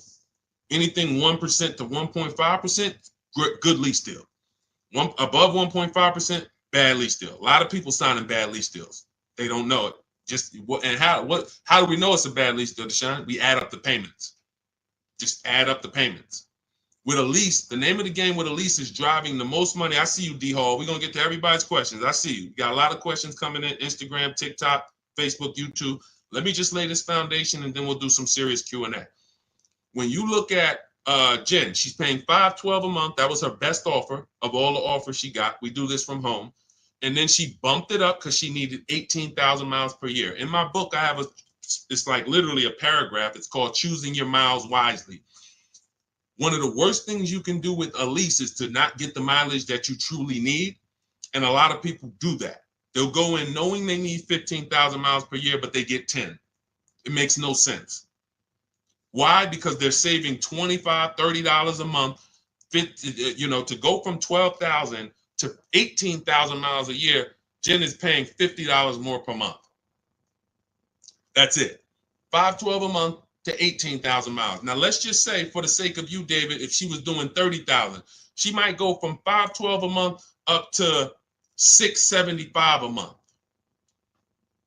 It's not $300, $400 more per month to get additional miles. So what we do is we shop for our leases, we get our below market offer, because we get all these offers, we choose the lowest one, and then we bump the miles up to what we need. Because you buying your cars as a short-term driver. Now, if you're a long-term driver, David, then you don't need to lease. What does that mean? Deshaun, I keep my cars 8 years. Forget about leasing. You drive 30,000 miles per year. Get a below market purchase, new car, used car. There's plenty of cars, 8 times 30, that's 240,000 miles. I'd be getting a car that has a history of, being good, on a high mileage, Hondas, Toyotas. There's a couple cars that have long-term records I just drive that car. When I get to 8 years, 9 years, I'll go swap it out. But if you're not keeping your cars that long, if you get to the 3-year mark, 4-year mark, and you're like, okay, it's time for me to go and put, I know you. I spent 14 years in the car business, 10 years inside dealerships. People coming in, hey, Deshaun, I want to get out of this car. Yeah, I drive a lot. Okay, how much do you owe on it? I still owe like 14,000. Well, you got 160,000 miles on it, so the car's worth like 5. You got 10 grand of negative equity. The only way you're going to avoid that is if you put a lot of money down. That's it, because you're prepaying the losses. So it's like every deal you do, you either put 10 grand down, 15 grand down. Yeah, you're not going to have no negative equity, but you ain't getting that money back. That money's gone. The car is drinking it. Like, okay, thank you for that 15,000. You won't get that back. When you lease, you're just paying a little bit every month, and you're keeping that money in your bank account. Depreciation, you're not going to beat it.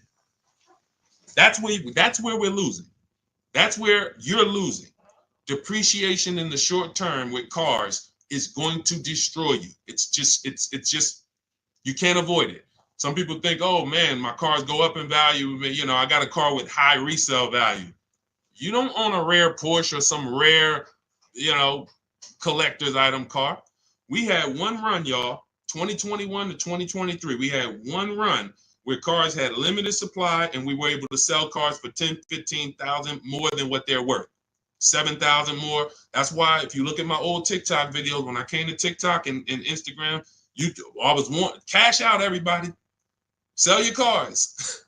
You're never going to have a time in history where we could do this again. Sell it. And we had people selling leases, making 7, 10 grand. We had people buying cars that they had just bought in 2020, turning around, selling them 2022, getting all their money back. It was beautiful. It's over.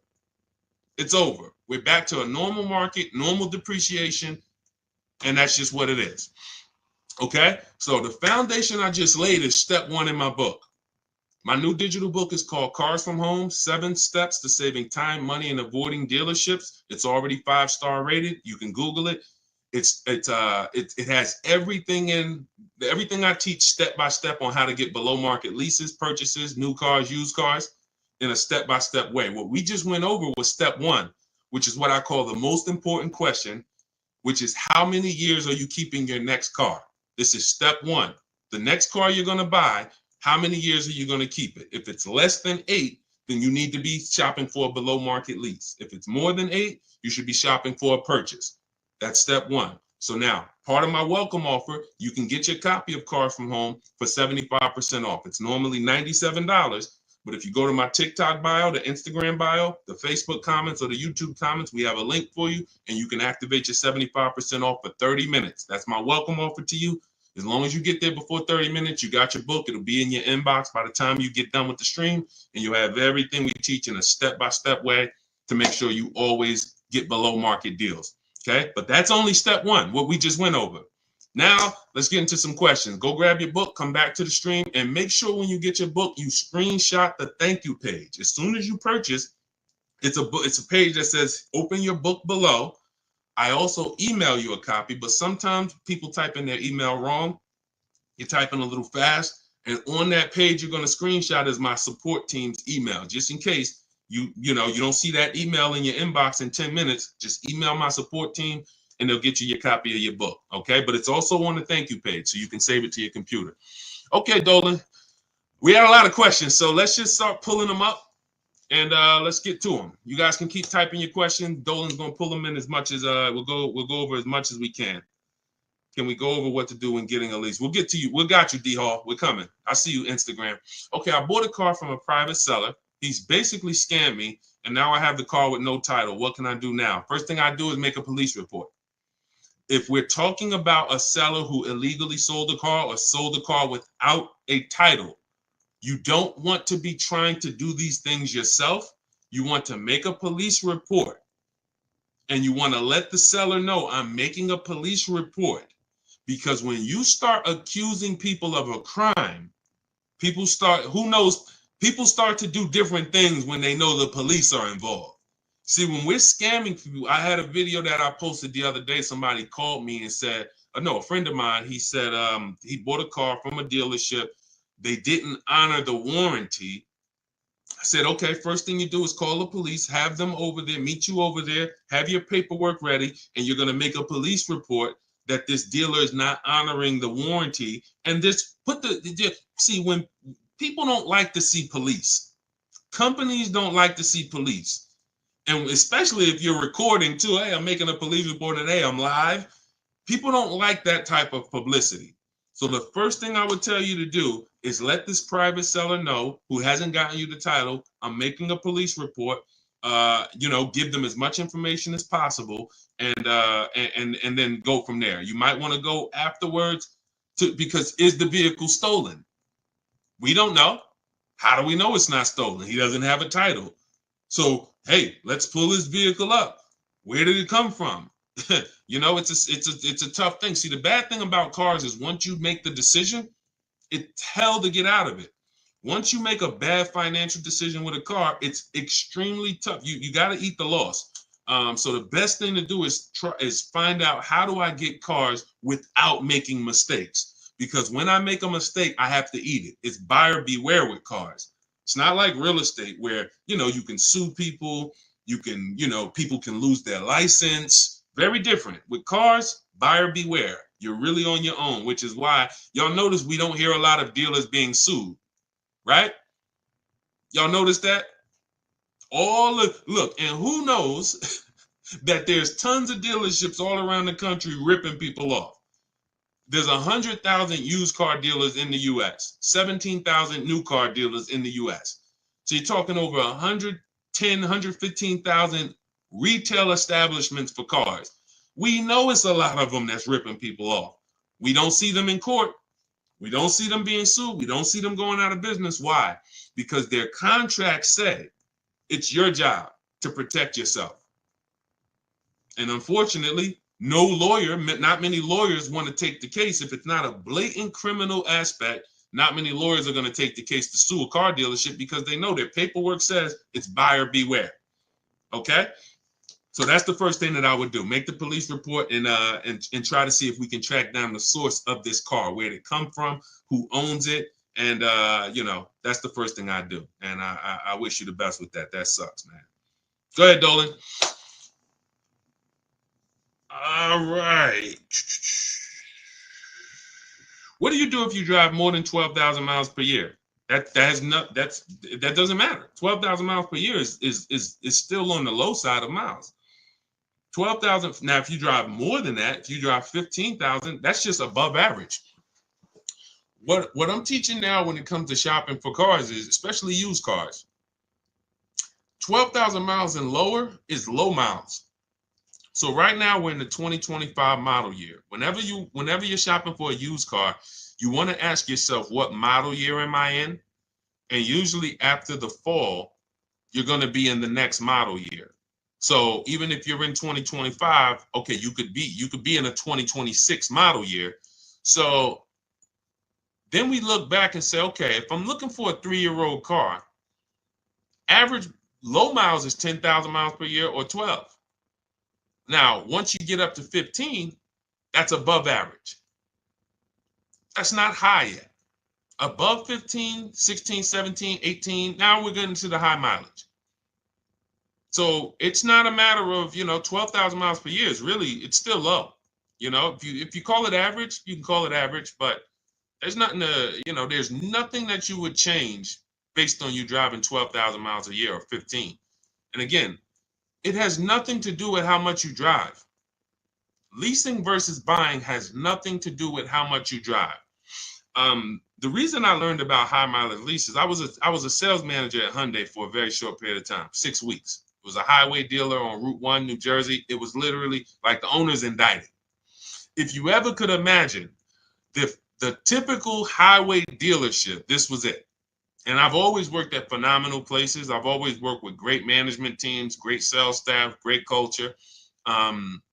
This was the opposite. This was like straight up, drugs in the bathroom, fights. I had to break up a fight between two of my sales team. It was just like, and it wasn't a physical fight, but they were about to fight. So I had to be peacemaker there. It was just 6 weeks. I said, thank you. I gave them the key back to the car that they let me drive, the demo.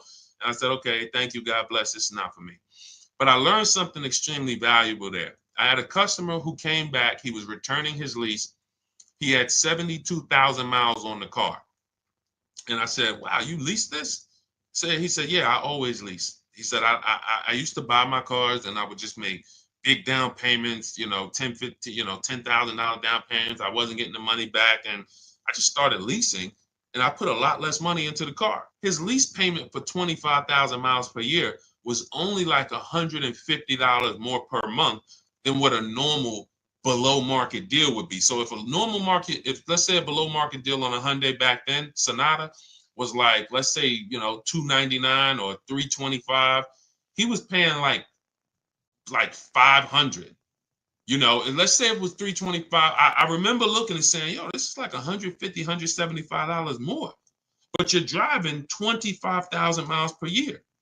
Now, fast forward, if he's driving 25,000 miles per year and he bought the vehicle and then he comes back in 4 years with 100,000 miles on it, he still owes a ton of money, because y'all got to realize when you take out a car loan, your car loan moves so slow, doesn't it? You look at your loan and 2 years later, you're like, wait, I still owe all of this? Yeah, it moves very, very slow because it's amortizing. So you don't really start seeing that the car loan's being paid off until when you got like 2 years left. But the first 3-4 years, you're like, man, I'm not even making a dent in this thing. Which means when you come back in 4 years with 100,000 miles on your car as a high mileage driver, your car is worthless, not worthless, but literally it's probably worth half of what you bought it for, but your loan is still very high. So when I saw that, it's like, wow, that's when I began to teach my clients in the dealership about high mileage leasing, because I had never experienced it before then. I had never really experienced, I never saw it. It didn't click until then.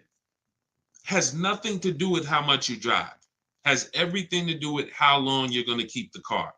That's why Step one in my book is called The Most Important Question. There's nothing more important than this. How many years? Hey, Tawana, what's going on? Thanks for tapping in. There's nothing more important than how many years you're going to keep the car. Because if you were buying, and we'll wrap this up with this statement, if you were buying a depreciating anything, if you sat down with a financial advisor and you said, okay, I want to buy this stock, and they told you, well, this stock has a short-term depreciation, but in the long run, it goes up. Well, can you explain that to me? Okay, well, the people who buy this stock, it goes down tremendously for 5 years, but then it shoots up for the next 6 years. You'd be like, okay, well, I'm only going to keep it about 5 years. They would tell you, then don't buy this stock. You say, well, I'm buying it anyway. Well, that's a bad decision. That's what's happening with cars. You're looking at cars. Every car you look at is going to go like this for the first 5, 6 years. So when you buy it, but you're not keeping your car more than 4, 5, 6 years, you literally, right when the car is going to start leveling out in depreciation, which means this is the reward stage. This is the benefit to you for buying the car. You went through this hell. Now it leveled out, and you have a vehicle that you paid off that you can keep for 4, 5, 6, 7 more years, paid off, not really losing value. That is this is the purchase. This is who should be purchasing. If this is not you, you're just riding this roller coaster down, and then you go and you get another car, ride it down. It has nothing to do with how much you drive. And the more you drive, the steeper the decline is over the first 5, 6 years. Understand this. All right. I think we made everybody clear on that. If you're clear, type $signs if you got that. Type $signs if you got that. Okay, everybody clear? Type $signs if you got that. Let's see. Okay, I see you, Dark Star. I see you, Tawana Bank. Okay, I see you. Okay, I see you, Sugar Mama. Okay, Sharon. Perfect. That's what all right. We want to make sure you are locking these concepts in. These concepts do not change. We are so far ahead of what's being taught in the market. You don't have to worry about these principles changing pretty much in our lifetime. Something would have to drastically change with cars for these principles to change.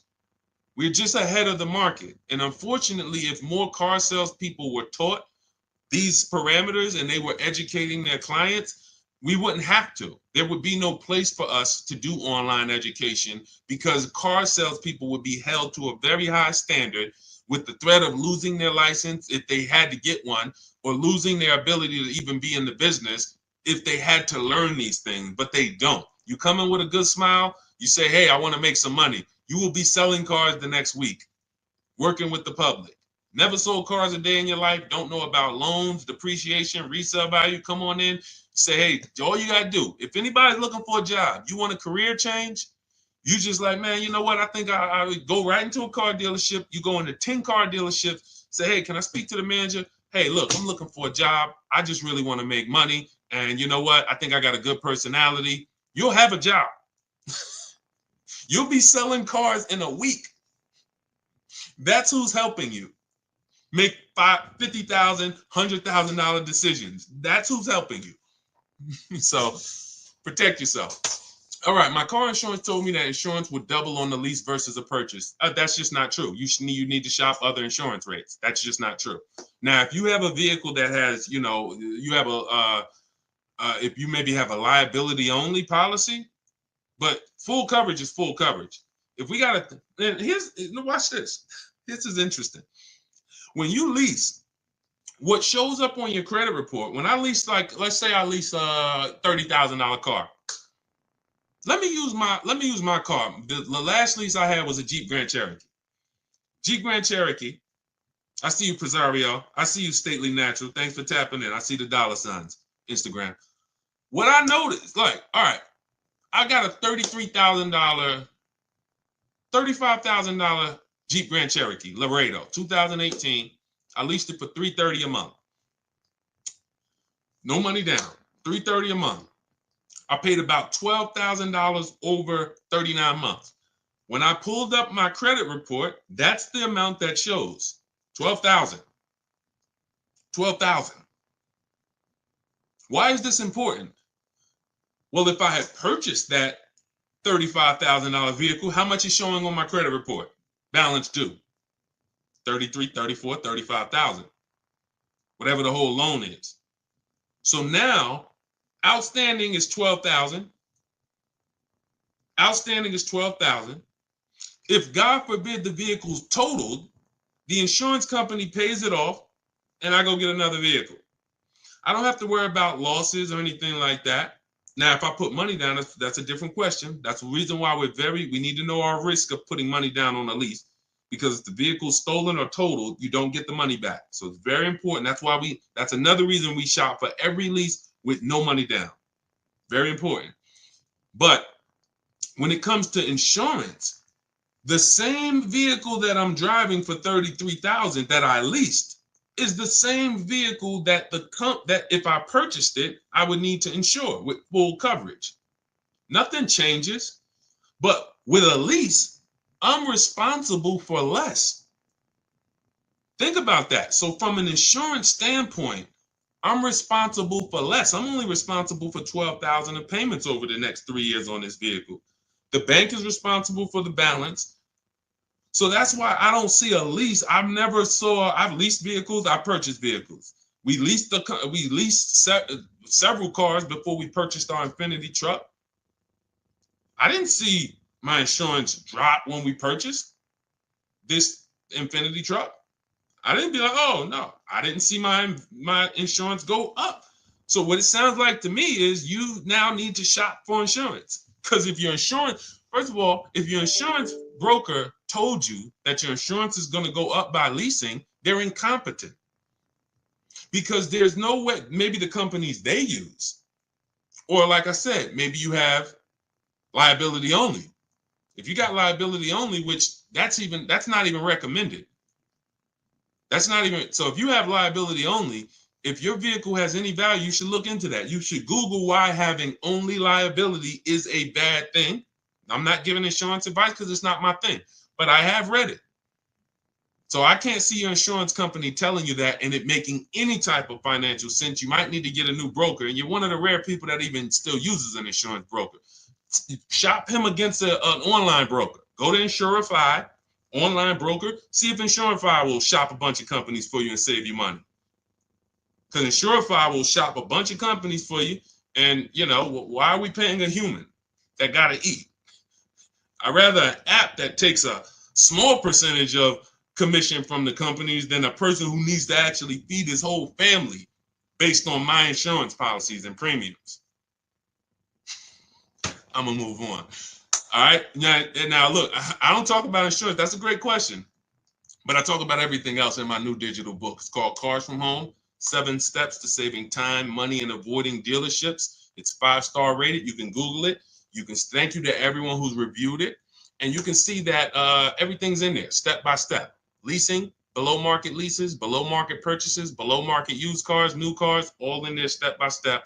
You can get a copy as part of my welcome offer for 75% off. It's normally a $97 book. It's worth way more than that. But I had to price it somewhere to let you know it's not a normal book.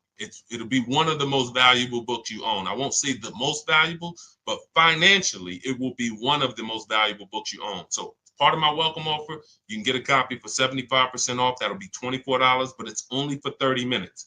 So you can go to my TikTok bio, my Instagram bio, the YouTube comments or the Facebook comments, click those links. You'll activate your 75% off, and then just grab your book, and it'll be in your inbox by the time we get off the stream. You'll have everything we teach step by step, everything we've helped thousands of people do. When you type in my name, you can see all I care about is the people's results. That's why we sit here all day and we talk about other people's results, not just my results, people who are using these strategies and getting these results over and over and over again. All right, so go grab your book, come back to the stream, and thank you to everybody who's reviewed the book. It does matter. It does matter. We appreciate you. All right, Dolan, pull up the next question. Let's keep it moving. Okay. All right, we got a lot of questions coming. I'm seeing questions coming from every single platform. So, all right, type your question and try to type it in one. Don't type it in like multiple kind of segments. All right, go ahead, Dolan. Bring that one back up. My car's okay. Well, we already did that. Let's move to the next one. All right, is it worth considering a lease if you plan to keep the car at the end of the term? Why are we doing this? Why are we doing this? Like, I don't know. Okay, let me answer this. So, why are we leasing and then we want to buy it at the end? I can't get that. All right, let me be clear on this. This is a horrible way to move, and I'm going to explain why. The benefit of leasing is we drive vehicles for cents on the dollar compared to people who purchase. Look at this. Raphael has a $46,000 Jeep Grand Cherokee. She's paying $549 a month, no money down. Now, every $5,000 on a loan is how much per month? Every $5,000 on a loan is how much per month? Thank you, Sherwin. I'm using the book currently. It's extremely helpful. Thank you very much. All right, and I see your question too, Sherwin. We'll pull that in. But every $5,000 on a loan is how much per month? Thank you, Robert Gregory. All right, $100. Jen 79, $100. Listen. Y'all know I love seeing the stuff sticking. That's what shows me like you're locked in. Okay. Again, principles that will not change. Principles that will not change. Every $5,000 on a loan is about $100 per month. I see you, KK07. Yes. So now let's compare this below market lease that Raphael got for $549 to what it would have cost her if she purchased this Jeep. Let's just say, because I know what you're thinking. Well, Deshaun, we're not paying list price there. Let's just say that she got a great deal. Okay, let's say she got a great deal. Let's say they took off $6,000. Let's say she got it for $40,000. She got it for $40,000. Oh, and now what about the taxes? Okay, let's just give her the taxes too. So let's be ultra conservative to show you how different a below market lease is from a purchase. Let's say they took off $6,000 for her, and let's just not even include the taxes, which would probably be another $3,000. $40,000 loan, her payment's about $800 a month for 5 years. If she takes it for 6 years, she might be able to get it to like $720, depends on the interest rate. She's paying $549. She's paying $549. Now, again, if she's a short-term person, this is what matters. If you're a long-term person, then take the higher payment, pay off the vehicle, and then, but when you go from this type of beautiful structure, driving brand new cars for cents on the dollar, to now purchasing a used car. What do you mean?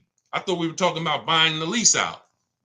If you buy your lease out, you are doing nothing but purchasing a used car. The only difference is it's your car. That's the only difference. When you buy your lease out, you come in, and I remember people would come into the dealership. What's so bad is it's not even exciting.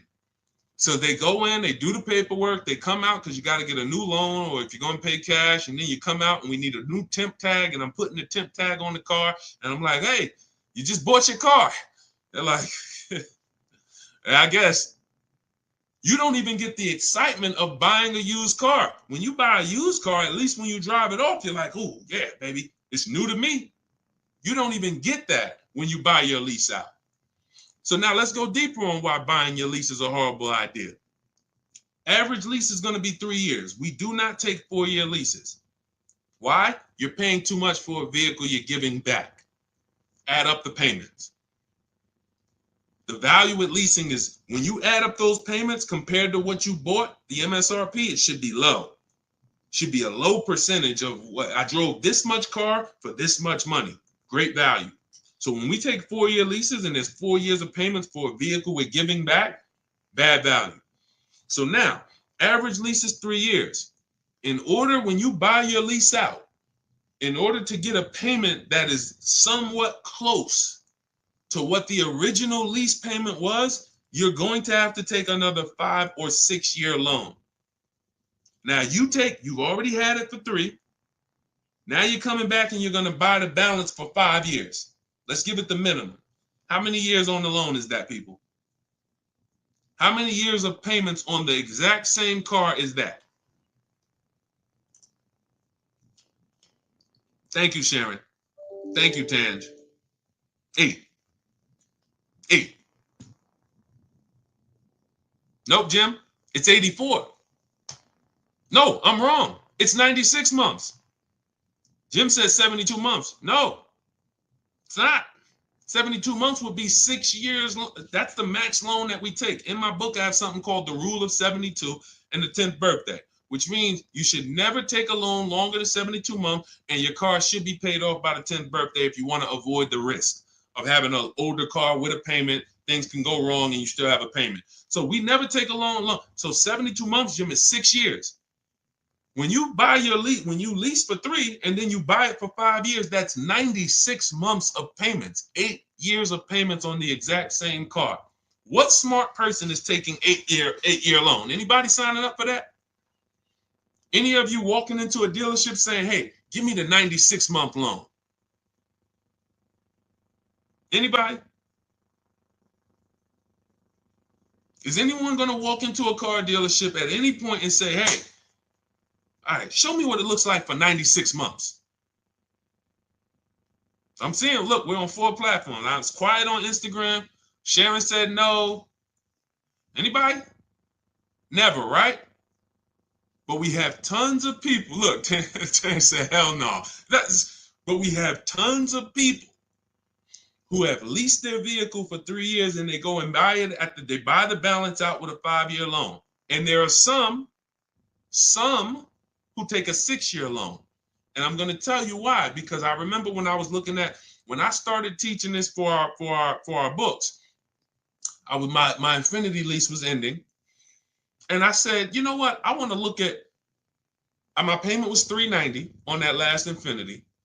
I wanted to see how much it would have cost me to have a payment close to a $390 payment to buy out the balance on the Infinity, 6 years. And it was a little higher. It was like $410. So many people are buying their leases out with a 6-year loan when they've already leased the vehicle for 3. 9 years of payments. That's 108 months. It's 108 months of payments on the exact same car. The bank loves you. That's why we don't mix buying versus lease. We don't mix. If I'm going to lease, look, here's the question. Simple things. Simple principle to lock in. When I'm leasing, my first question whenever I'm buying my vehicles is, am I going to keep it more than 8 years? Am I going to keep it definitely more than 8 years? If your answer is no, okay, I'm shopping for a lease. Okay, my lease is about to be up. All right, time to start thinking about my next vehicle. What's my question? How many years am I keeping the next vehicle? How many years am I keeping the next vehicle? It doesn't change. Okay, I think I want to I want to buy something. I got my eye on something. I want to keep it at 8 years, 9 years, 10 years. I got my dream vehicle that I want to get right now. I ain't think I'm going to keep that thing until the wheels fall off. Perfect. No point in leasing. Don't even think about leasing. These are the principles.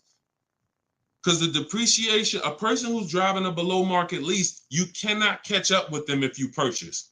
If you got a used car, if you bought a new car, doesn't matter. They're driving vehicles for so cheap. Below market leases. I'm not talking about commercial leases. I ain't talking about the stuff you hear your people saying, man, look at I'm paying a lot for this lease. That ain't us. Don't listen to people who don't know how to get below market deals.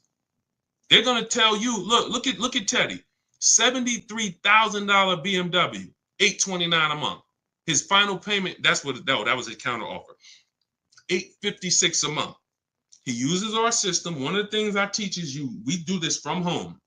We go online, we contact multiple dealers. We actually contact 25 dealers in about 20 minutes. I have email scripts that you use, you copy and paste, and we get at least 5 offers and then we choose the best offer. Very rarely is the best offer going to be your closest dealer. Like, look at the closest dealer. He said his closest dealer's offer came in at 937. His best offer was 856. So the closest dealer is not usually going to be your best offer, because when they see a zip code, they think, oh, when I worked for Mercedes, they told us that they told us NADA tells us most customers only shop 2 dealers. Car dealers know that about you when you walk in. So that means, all right, we're going to talk to this person. Odds are they're not going to shop us, and they're going to try to negotiate with us, and that's okay. We'll tell them we're giving them a good deal. We'll take off $5,000. We'll show them this, but we'll never give them, see, 8 out of 10 dealers are not going to go below a certain number. So you don't know that when you say, look, you might think, let me show you how dangerous negotiating with a dealer one-to-one is and why we never do it. You take somebody like Sean. Sean gets $21,000 off of his F-150 Lightning. If he had negotiated with one dealer on this, let me go to his follow-up, because he was asking me, did I think this was a great deal? And I said, well, if it's your best offer, then it's a great deal. Hold on. Let me see. Can I find this follow-up on Sean? See, I want y'all to understand, we never talk numbers in a dealer. We never talk numbers in a dealer. You don't have any leverage. You cannot shop competitors. And the only way that you're going to get a great deal is shopping competitors. In fact, I don't need to go deep on that. I don't need to go deep on that. When you don't shop, when you don't step back and get multiple offers, somebody might take off $7,000. There's somebody who bought an F-150 Lightning just like Sean, just like the $21,000 discount I just showed you with Sean. And they were in the dealer and they were negotiating back and forth. And that guy or that woman went home and said, guess what? I got a great deal on this truck, $73,000. Guess how much I got him to take off? Oh, how much? $12,000. Ooh, $12,000. That's good. That's the biggest discount we ever got. Yeah, I roughed them up. Yeah, he didn't want to do it. But meanwhile, what do we know? Sean shopped the whole market, got multiple dealers, saw several offers, saw the $12,000 discount, saw the $7,000 discount, saw a $15,000 discount, and then this one dealer comes in who's far away from him, who says, hey, I'll take off $21,000. I'm on my way. That's why we never talk numbers in the dealership. That's why our system is called Cars from Home. 90% to sometimes 100% of what we do and how we get these below market deals is done from home, not in the dealership. So all of this is in my new book. It's a digital book, so it'll be in your inbox in minutes. You can get your copy as part of my welcome offer for 75% off. It's normally $97. You can Google it, Cars from Home, 7 steps to saving time, money, and avoiding dealers. You'll see it's 5-star rated on Goodreads. And you can get your copy for 75% off. You won't pay the normal $97 price. You will be you'll get yours for $24, but it's only for 30 minutes. So go to my TikTok bio, my Instagram bio, the YouTube comments, or the Facebook comments. Click that link, and then you'll see that we have you'll see the countdown. As long as you get there before the 30 minutes, you got yours for $24. That's our welcome offer.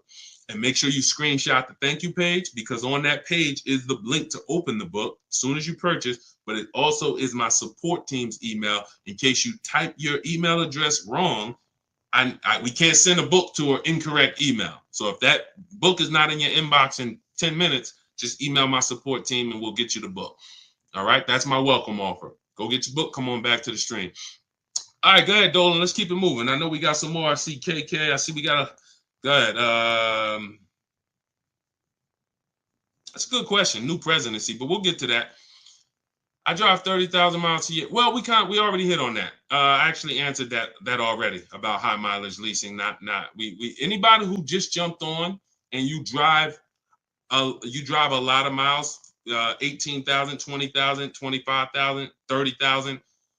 You want to go jump on YouTube, watch the early part of the stream, because that we saved the stream, or Facebook, and you'll see we went deep on that for about 15 minutes about how leasing has nothing to do with the mileage you drive.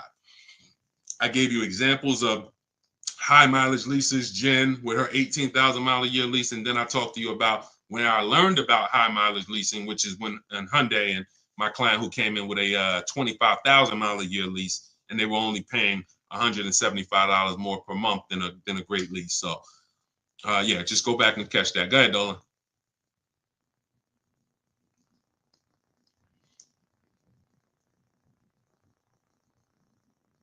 Go ahead, Dolan. This is a similar question.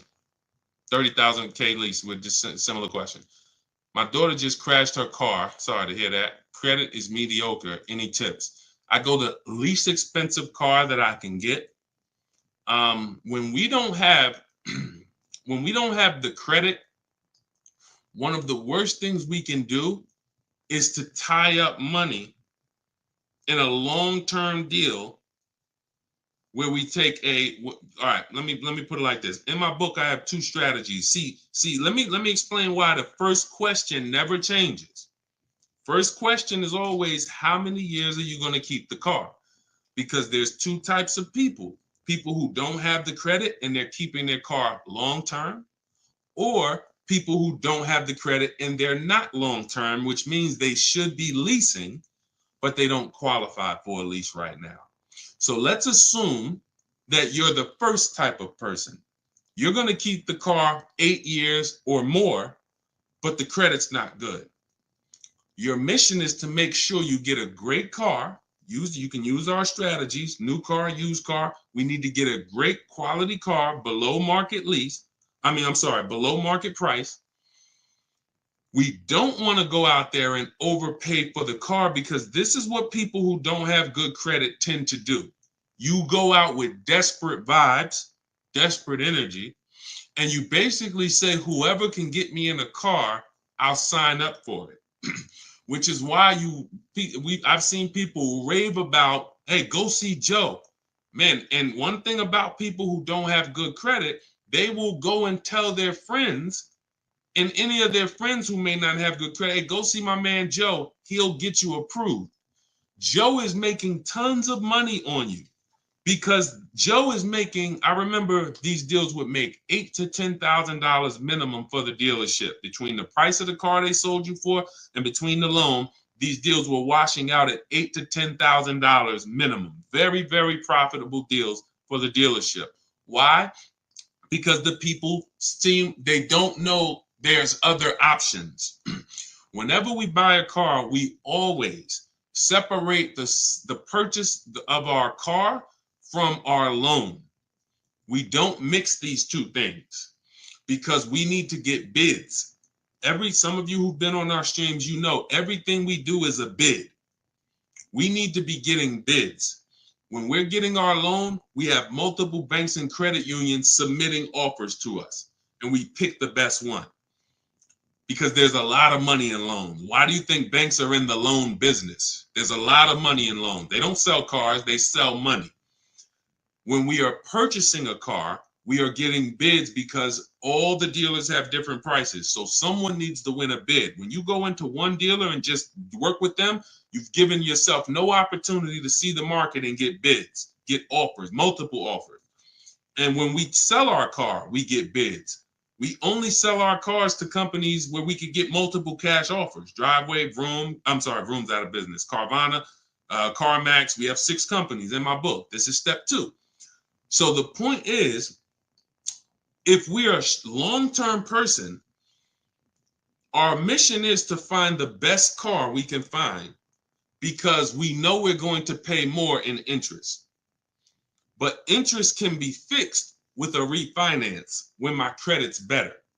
So if I was buying a car to keep for a long time, 8, 10 years, but I don't have the credit, I'm going to go and I'm going to find the best car. I'm going to shop for my loan independently. We have a strategy in my book. It's called the bank bidding war. We separate these things. Now, because your bad credit or your mediocre credit should not be between you and the dealership. It's between you and the people loaning you money. Type a $sign if that makes sense. I'm going to say that again. Anyone who has mediocre credit or bad credit, Your bad credit or mediocre credit is not between you and the dealership. The dealership sells the car. It's between you and the lender. The lender comes to you and says, hey, all right, you're buying a $20,000 car here. We'll loan you the money, but we got to charge you 22%.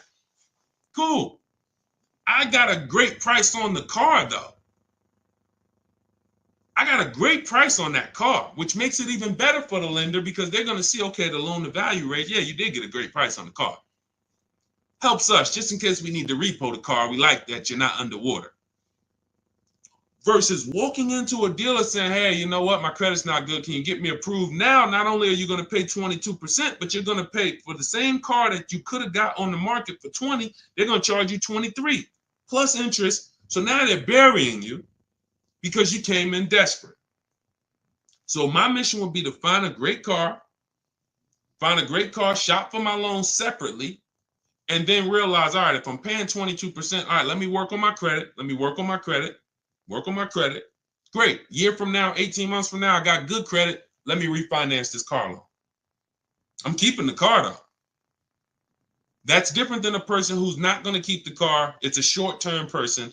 If I'm a short-term person, I should be leasing, but I can't qualify for a lease right now because I'm not at like a 660 credit score or higher.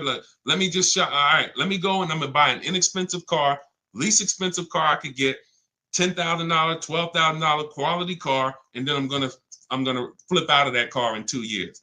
I'm gonna have 2 years of on-time payments, build up my credit, and then I'm flipping into a lease. Everything we just laid out is not what most people do. Most people will go in, they say, look, my credit's not good, but I want to get that $23,000, Honda Civic with all the features. Honda Accord with all the features that I want. Boom. Now they're overpaying for the car, not really shopping for a quality car. Maybe they got it if it's a Honda, but you still could get a bad Honda. Are you checking service records? Are you checking accident history? You could have a great car, but you bought a bad one. And most people don't want to sacrifice. They just want to go in and get the car. So that's the two strategies. Those are both in my book, by the way. Short-term strategies for people with bad credit. I should be leasing, Deshaun, but I can't qualify right now. What's my setup? So that in 2 years, I am leasing brand new cars. That's the play.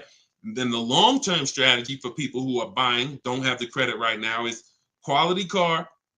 Let's get our loan. We'll pay more for it. When our credit's better, we refinance the loan. Both in there.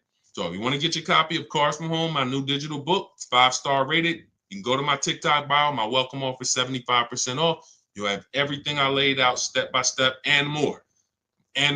Because your household's going to be different. The reason why Cars from Home, my new digital book, is so valuable is because in your household, let's say your spouse wants to lease, your daughter needs a pre-owned car, you want to buy a new car, it's all in there. Your spouse is a high mileage driver, your daughter wants a used car, you don't have good credit. There's 3 different strategies in there for you 3. Y'all are 3 totally different people, and each path is in that book for you guys to get to the below market purchases based on that. Okay, so if you want your copy, go get it. It's part of my welcome offer, 75% off, but only for 30 minutes. In my TikTok bio, my Instagram bio, the YouTube comments, or the Facebook comments, click that link, go grab your book. You'll get it for $24 instead of the normal $97 price, as long as you get there before the 30-minute timer expires. Right? Go ahead, Dolan, shoot the next one up.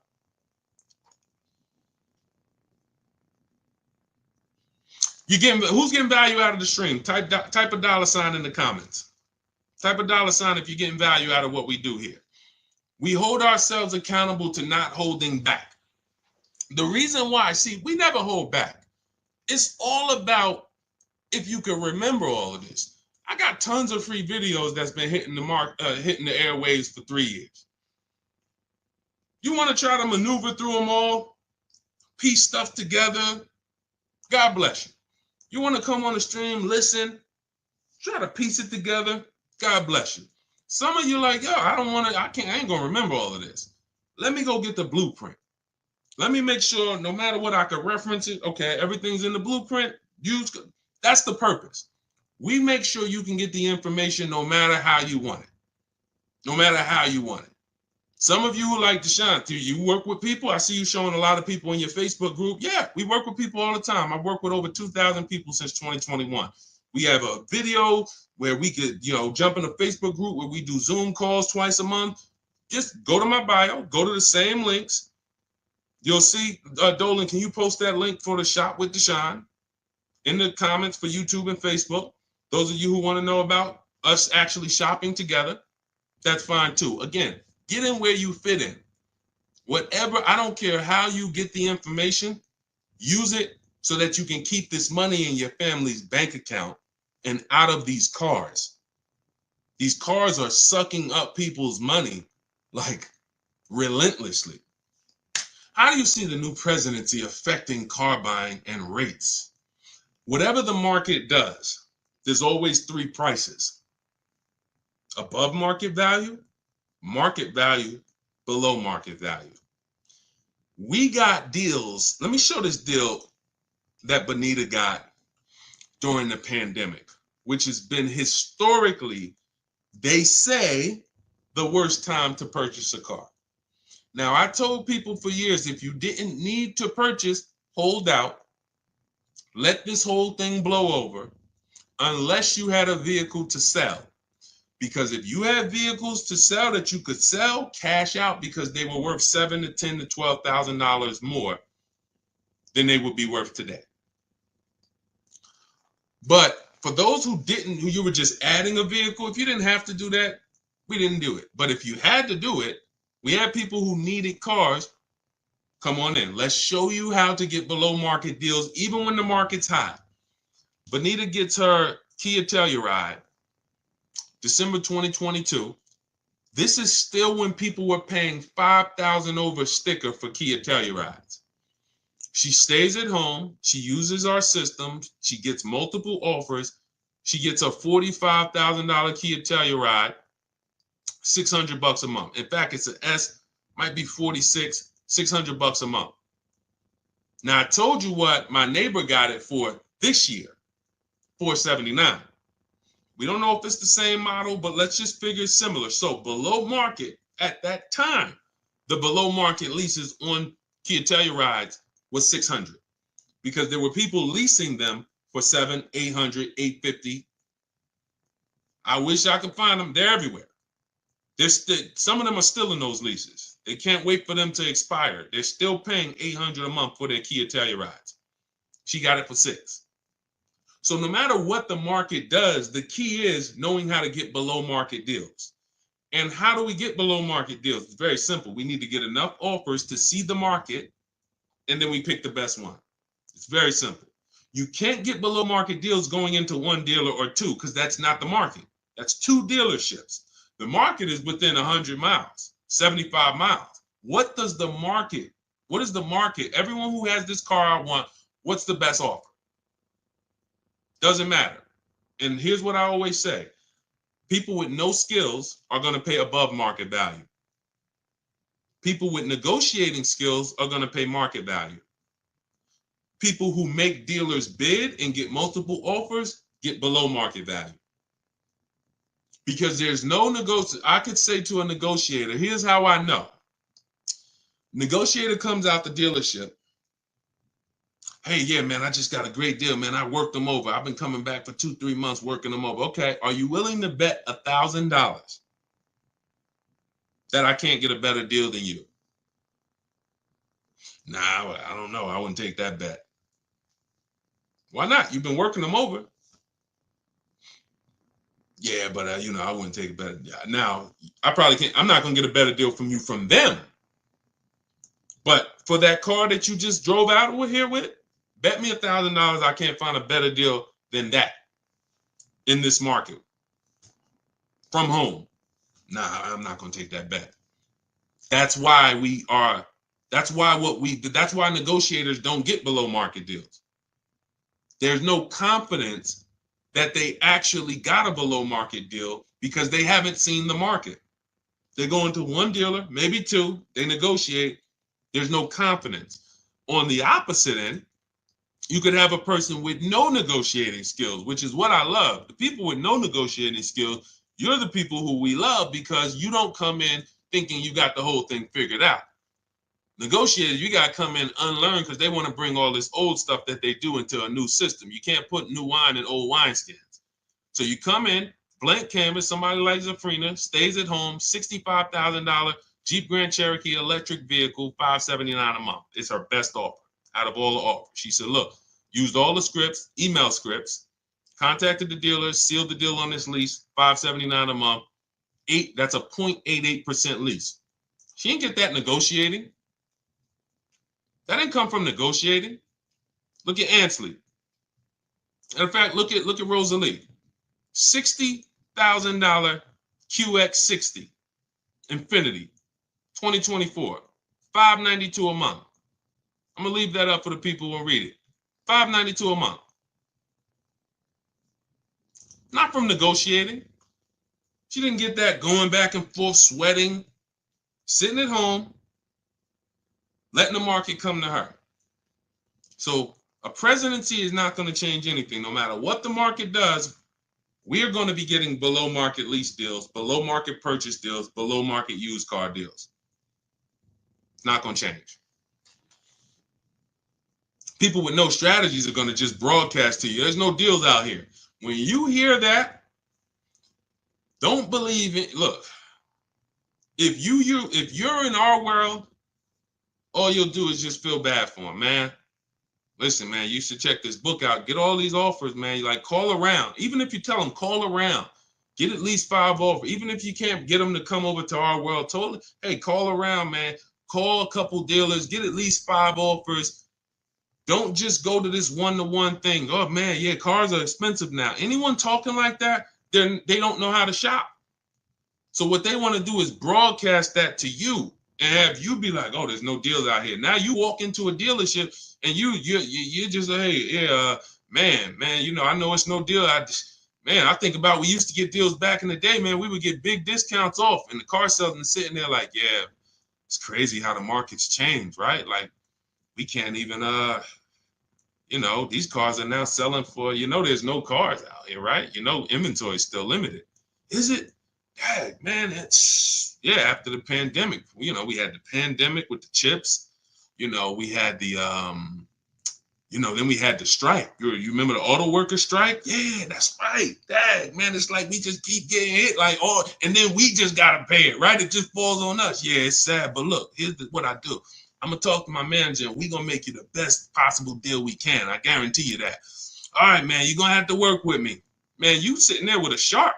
You are blood in a shark's mouth. He can taste it. You just said everything I need you to say for me to know that I'm about to make 5, 10.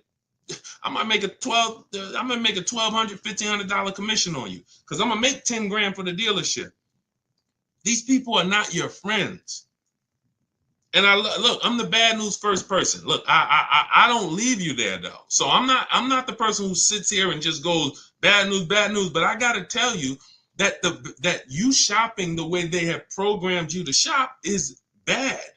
I can't sit here and make it look like you guys are doing okay. You know, just keep going that way. Let me teach you some negotiating tactics to go back and forth with these car salesmen that negotiate 3 times a day, 15 times a week on cars, and you never know what they own the car for, but I'm going to give you some tactics where you could go toe-to-toe with them. And you can't win.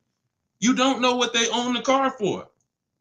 You don't know. The name of the game is step out of it, step back, relax at home where you're in control, use the internet,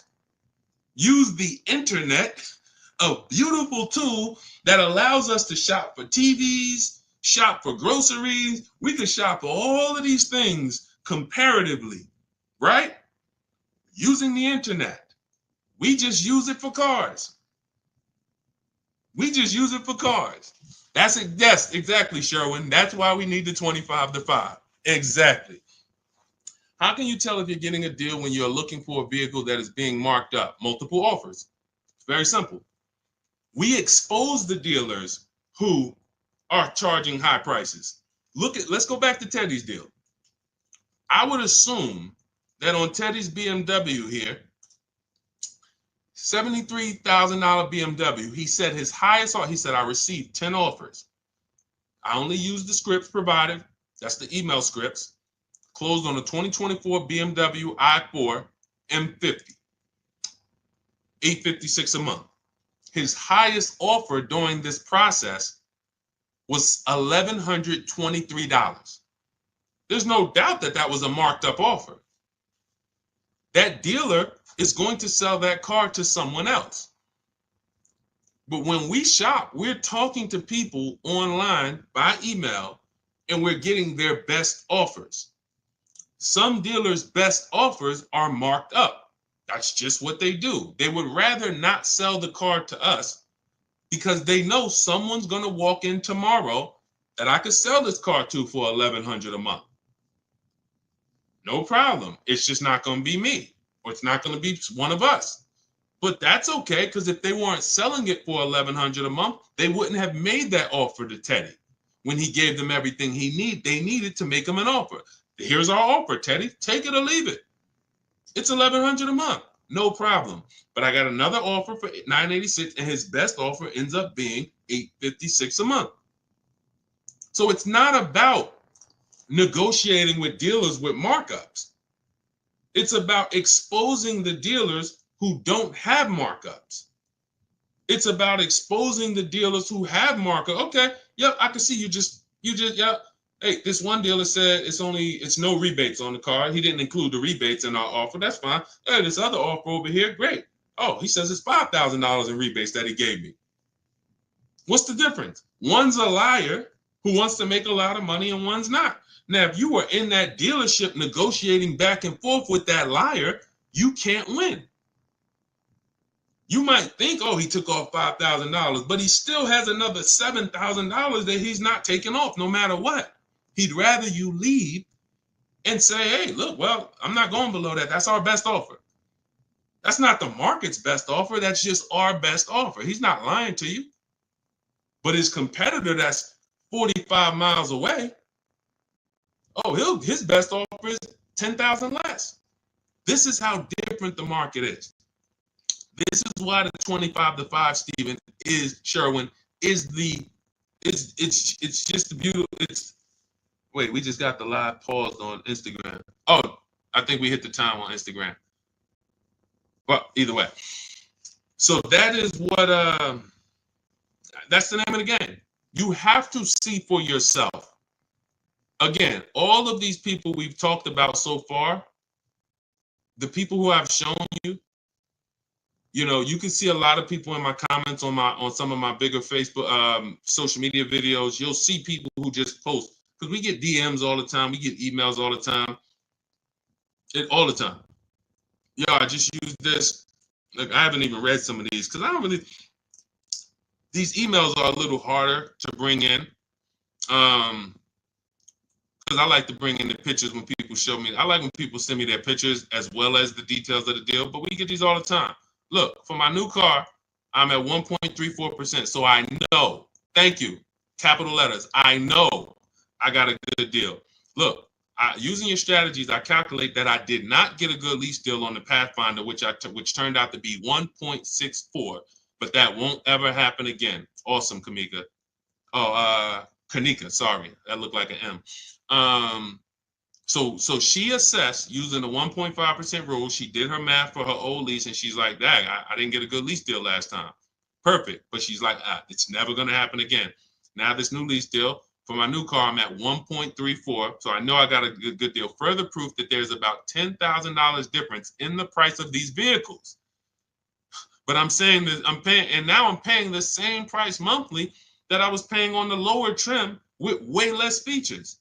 Using your books and scripts, I negotiated with about 6 different dealers, with the best offer coming in right at 1.5, and then at the very top of my budget. I was about to move to my Plan B vehicle when a 1.38 offer came in, and then we have a counter offer calculator. She ended up getting another $15 off, bringing it to 1.3%. Look, I will be using your book to help my mom with her vehicle purchase next year, and for myself and my family for years and years to come. I just wanted to say thank you for putting yourself out there to teach people these skills. Much love and appreciation. Now, I got to start reading these emails more during the show. Thank you, Kanika. That just gives you a nice, warm, fuzzy feeling. See, I don't care about nothing else but people keeping money in their house. That's what I hold myself accountable to. All of these people out here teaching stuff, and if they ain't getting results for their people, they shouldn't be teaching. I don't care about no followers. What the heck do I care about followers if the people who following me ain't saving money on cars? What does that do? Oh, you got 2 million followers. Who's saving money on cars? Who's not going to dealerships? Who's sitting at home enjoying car shopping? Probably about 50,000 of them. That's who I care about. I appreciate all the 2 million, but the 50,000 is who. They're the ones who results. That's all I care about, man. Thank you, Kanika. That's beautiful. I might have to read one more. Hold on, because I pulled these into the show, but I'm like, I haven't read them in a while. Hold on. Thank you so much for these resources. I read your entire book last night. I've already been underway and trying to put my deal together. What a great book. I have my quotes together, and now I'm ready to take the next step with the calculator. We have like 5 calculators in the book that we invented. Can't get them on Google. Literally counter offer calculators, budgeting calculators, stuff that, we invented. Wrote the code for it. It's in there. However, he just said, I do see your lease calculators for 12,000 miles per year. Do you have something I can use for 15 per year? So that was just a question that he wrote to me, just saying how great the book was and having a strategy. And then, once he gets to the next stage, he sees we adjust the miles after. So again, it's all step by step. When we accept offers at 12, but we know we need 15, we always see sometimes because people think ahead, they're like, wait, hold on, I need 12, I need 15, I need 18, but it said we shop for 12. But once you shop for 12 and we're reviewing our offers, that's when I say, now here's when we pick the best offer and then adjust our mileage with that dealer. We need to find the best dealer first, then we adjust our offers. Okay? But yeah, it does. See, it's the confidence of having a plan. You can hear that when he was writing, he's like it's different. I'm shopping with a plan now. I'm not out here winging a $50,000 transaction, kind of shooting from my hip, hoping I don't make a mistake. It's like I have an actual process to follow, designed by a car dealer or a car salesman. I wouldn't call myself a dealer, even though for 4 years I ran a brokerage. So technically that is a dealer, but I've been inside car dealers for 14 years. So we wrote the process from the inside. So, okay. All right. Let's go, Dolan. I know, Dolan, you said we trying to go 2 hours, but I don't know, man. Like, text me in the private chat, man. I don't know about it. After about like my voice, let me drink some water.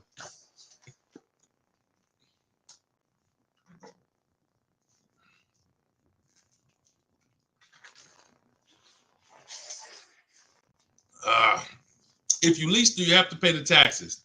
They go in the payment. When we lease, we have a template that we send out to dealers. And here's what it says. You have to tell dealers how to give you the offer. Part of the problem with why your shopping online is not working, why it's frustrating, it's 2 reasons. 80% of dealers are here to make it hard, because making it hard makes them more money. They are trying to frustrate you to get you to come in. That's why you notice, who notices, type right. Type right if you notice this. One of the first questions that you're going to get when you're on the phone with a dealership is, when can you come in? Is that right or right? Right? You're not even on the phone with them for more than a couple minutes before, hey, when can you come in? Correct? Right? Okay. Thank you. So that's the goal. I need to get this person here by any means necessary. So they're going to say a bunch of stuff that's not true. So I see you, Sherman. I see you, Sugar Mom. A bunch of stuff that's not true. Like what? Your best deal is going to be if you're here. Not true. Your best deal is going to, hey, we only, if you come here, I guarantee your presence is your leverage. Not true. Your presence is no leverage. Can't see the market when I'm sitting in your dealership. So you have to tell dealers how to quote you because they are going to quote you the way they want to quote you. So we always request our quotes with 12,000 miles per year, first month's payment only, due at signing. So I'm giving you my first payment, I'm driving off. Now, when we shop for purchases, we shop all in numbers. We shop all in. Tax, title, fees, everything included. Now, when we're shopping for a new car purchase or even a used car, we're looking at all in numbers because remember, we're getting our financing separately. Then we give the dealer a chance to beat it. We do a bid for that. That's called the bank bidding war. So, but we have a particular way that we're requesting our offers for us to be able to compare them.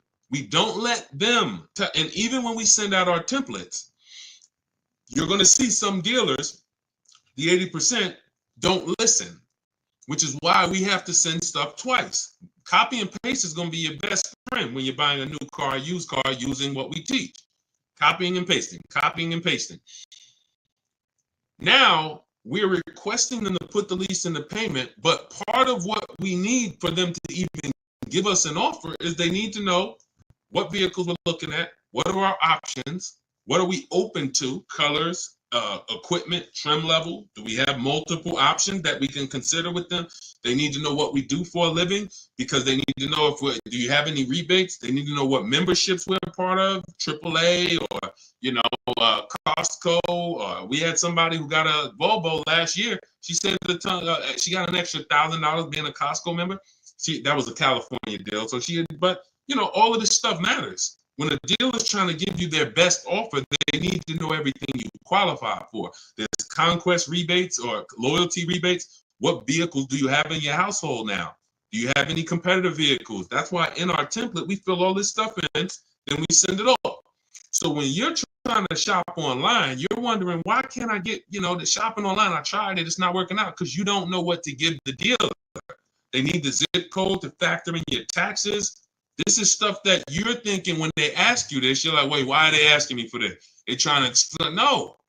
So you're going to just go in and say, well, man, this is frustrating because you don't actually have an online shopping process that works. You're winging it. And you don't realize that I can't even shop online because I'm defensive because the dealer is going to ask me for things that they need to make me an offer. And I think they're asking me for it because they're trying to get too much information out of me. Why you want to know what kind of vehicles I got? I'm not trading nothing in. Well, because we need to know, do you qualify for any rebates?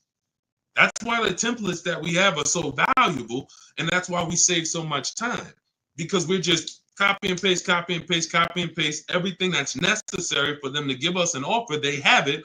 So we literally cut through all the garbage that most shoppers are going through with them. Most shoppers, they're not giving them the information. It's a horrible experience for both people, the shopper and the car salesman, because they're like, yo, this person just, man. And they really are like, yo, if you just come in, and the person's gonna come in because they just don't know. Like, we can't do this. You don't realize that we need this information. But our process is great for both people. Because you fill in the templates, all right, yo, here's what I do for a living, here's my cars, here's my deadline, here's my profession, here's my memberships, boom, here you go. These are the parameters, how I want you to quote me. Car salesman gets it and like, oh, wow, okay, good. This is more than any customer's ever given me. Hey, let me see what I can do for them. Easy for both people. The people that sell us cars, they're only working for us for like 20 minutes. They love us. The dealers that win the bids for us, they're like, man, thank you. Because how long did I got a video, I posted it. Some of you saw it. And when I got my Infiniti truck, I recorded it. I asked them, how much time did this whole thing take? He said, not even 20 minutes.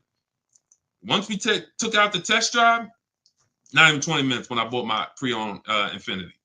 And it was a below market, 42% off the new price. It was $54,000. It was the best. Long story. I ain't going to go into all of that. But it was a great used car deal and literally 20 minutes of the car salesman's time.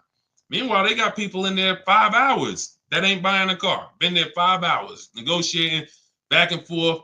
They're making them a good offer, and they're just like, well, I don't know. You know how many times I was making a person a below market offer and they just wouldn't take it?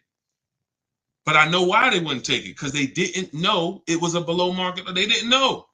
They're like, man, I'm like, listen, you're really walking away from, like I'm telling you, we're at a triple net deal.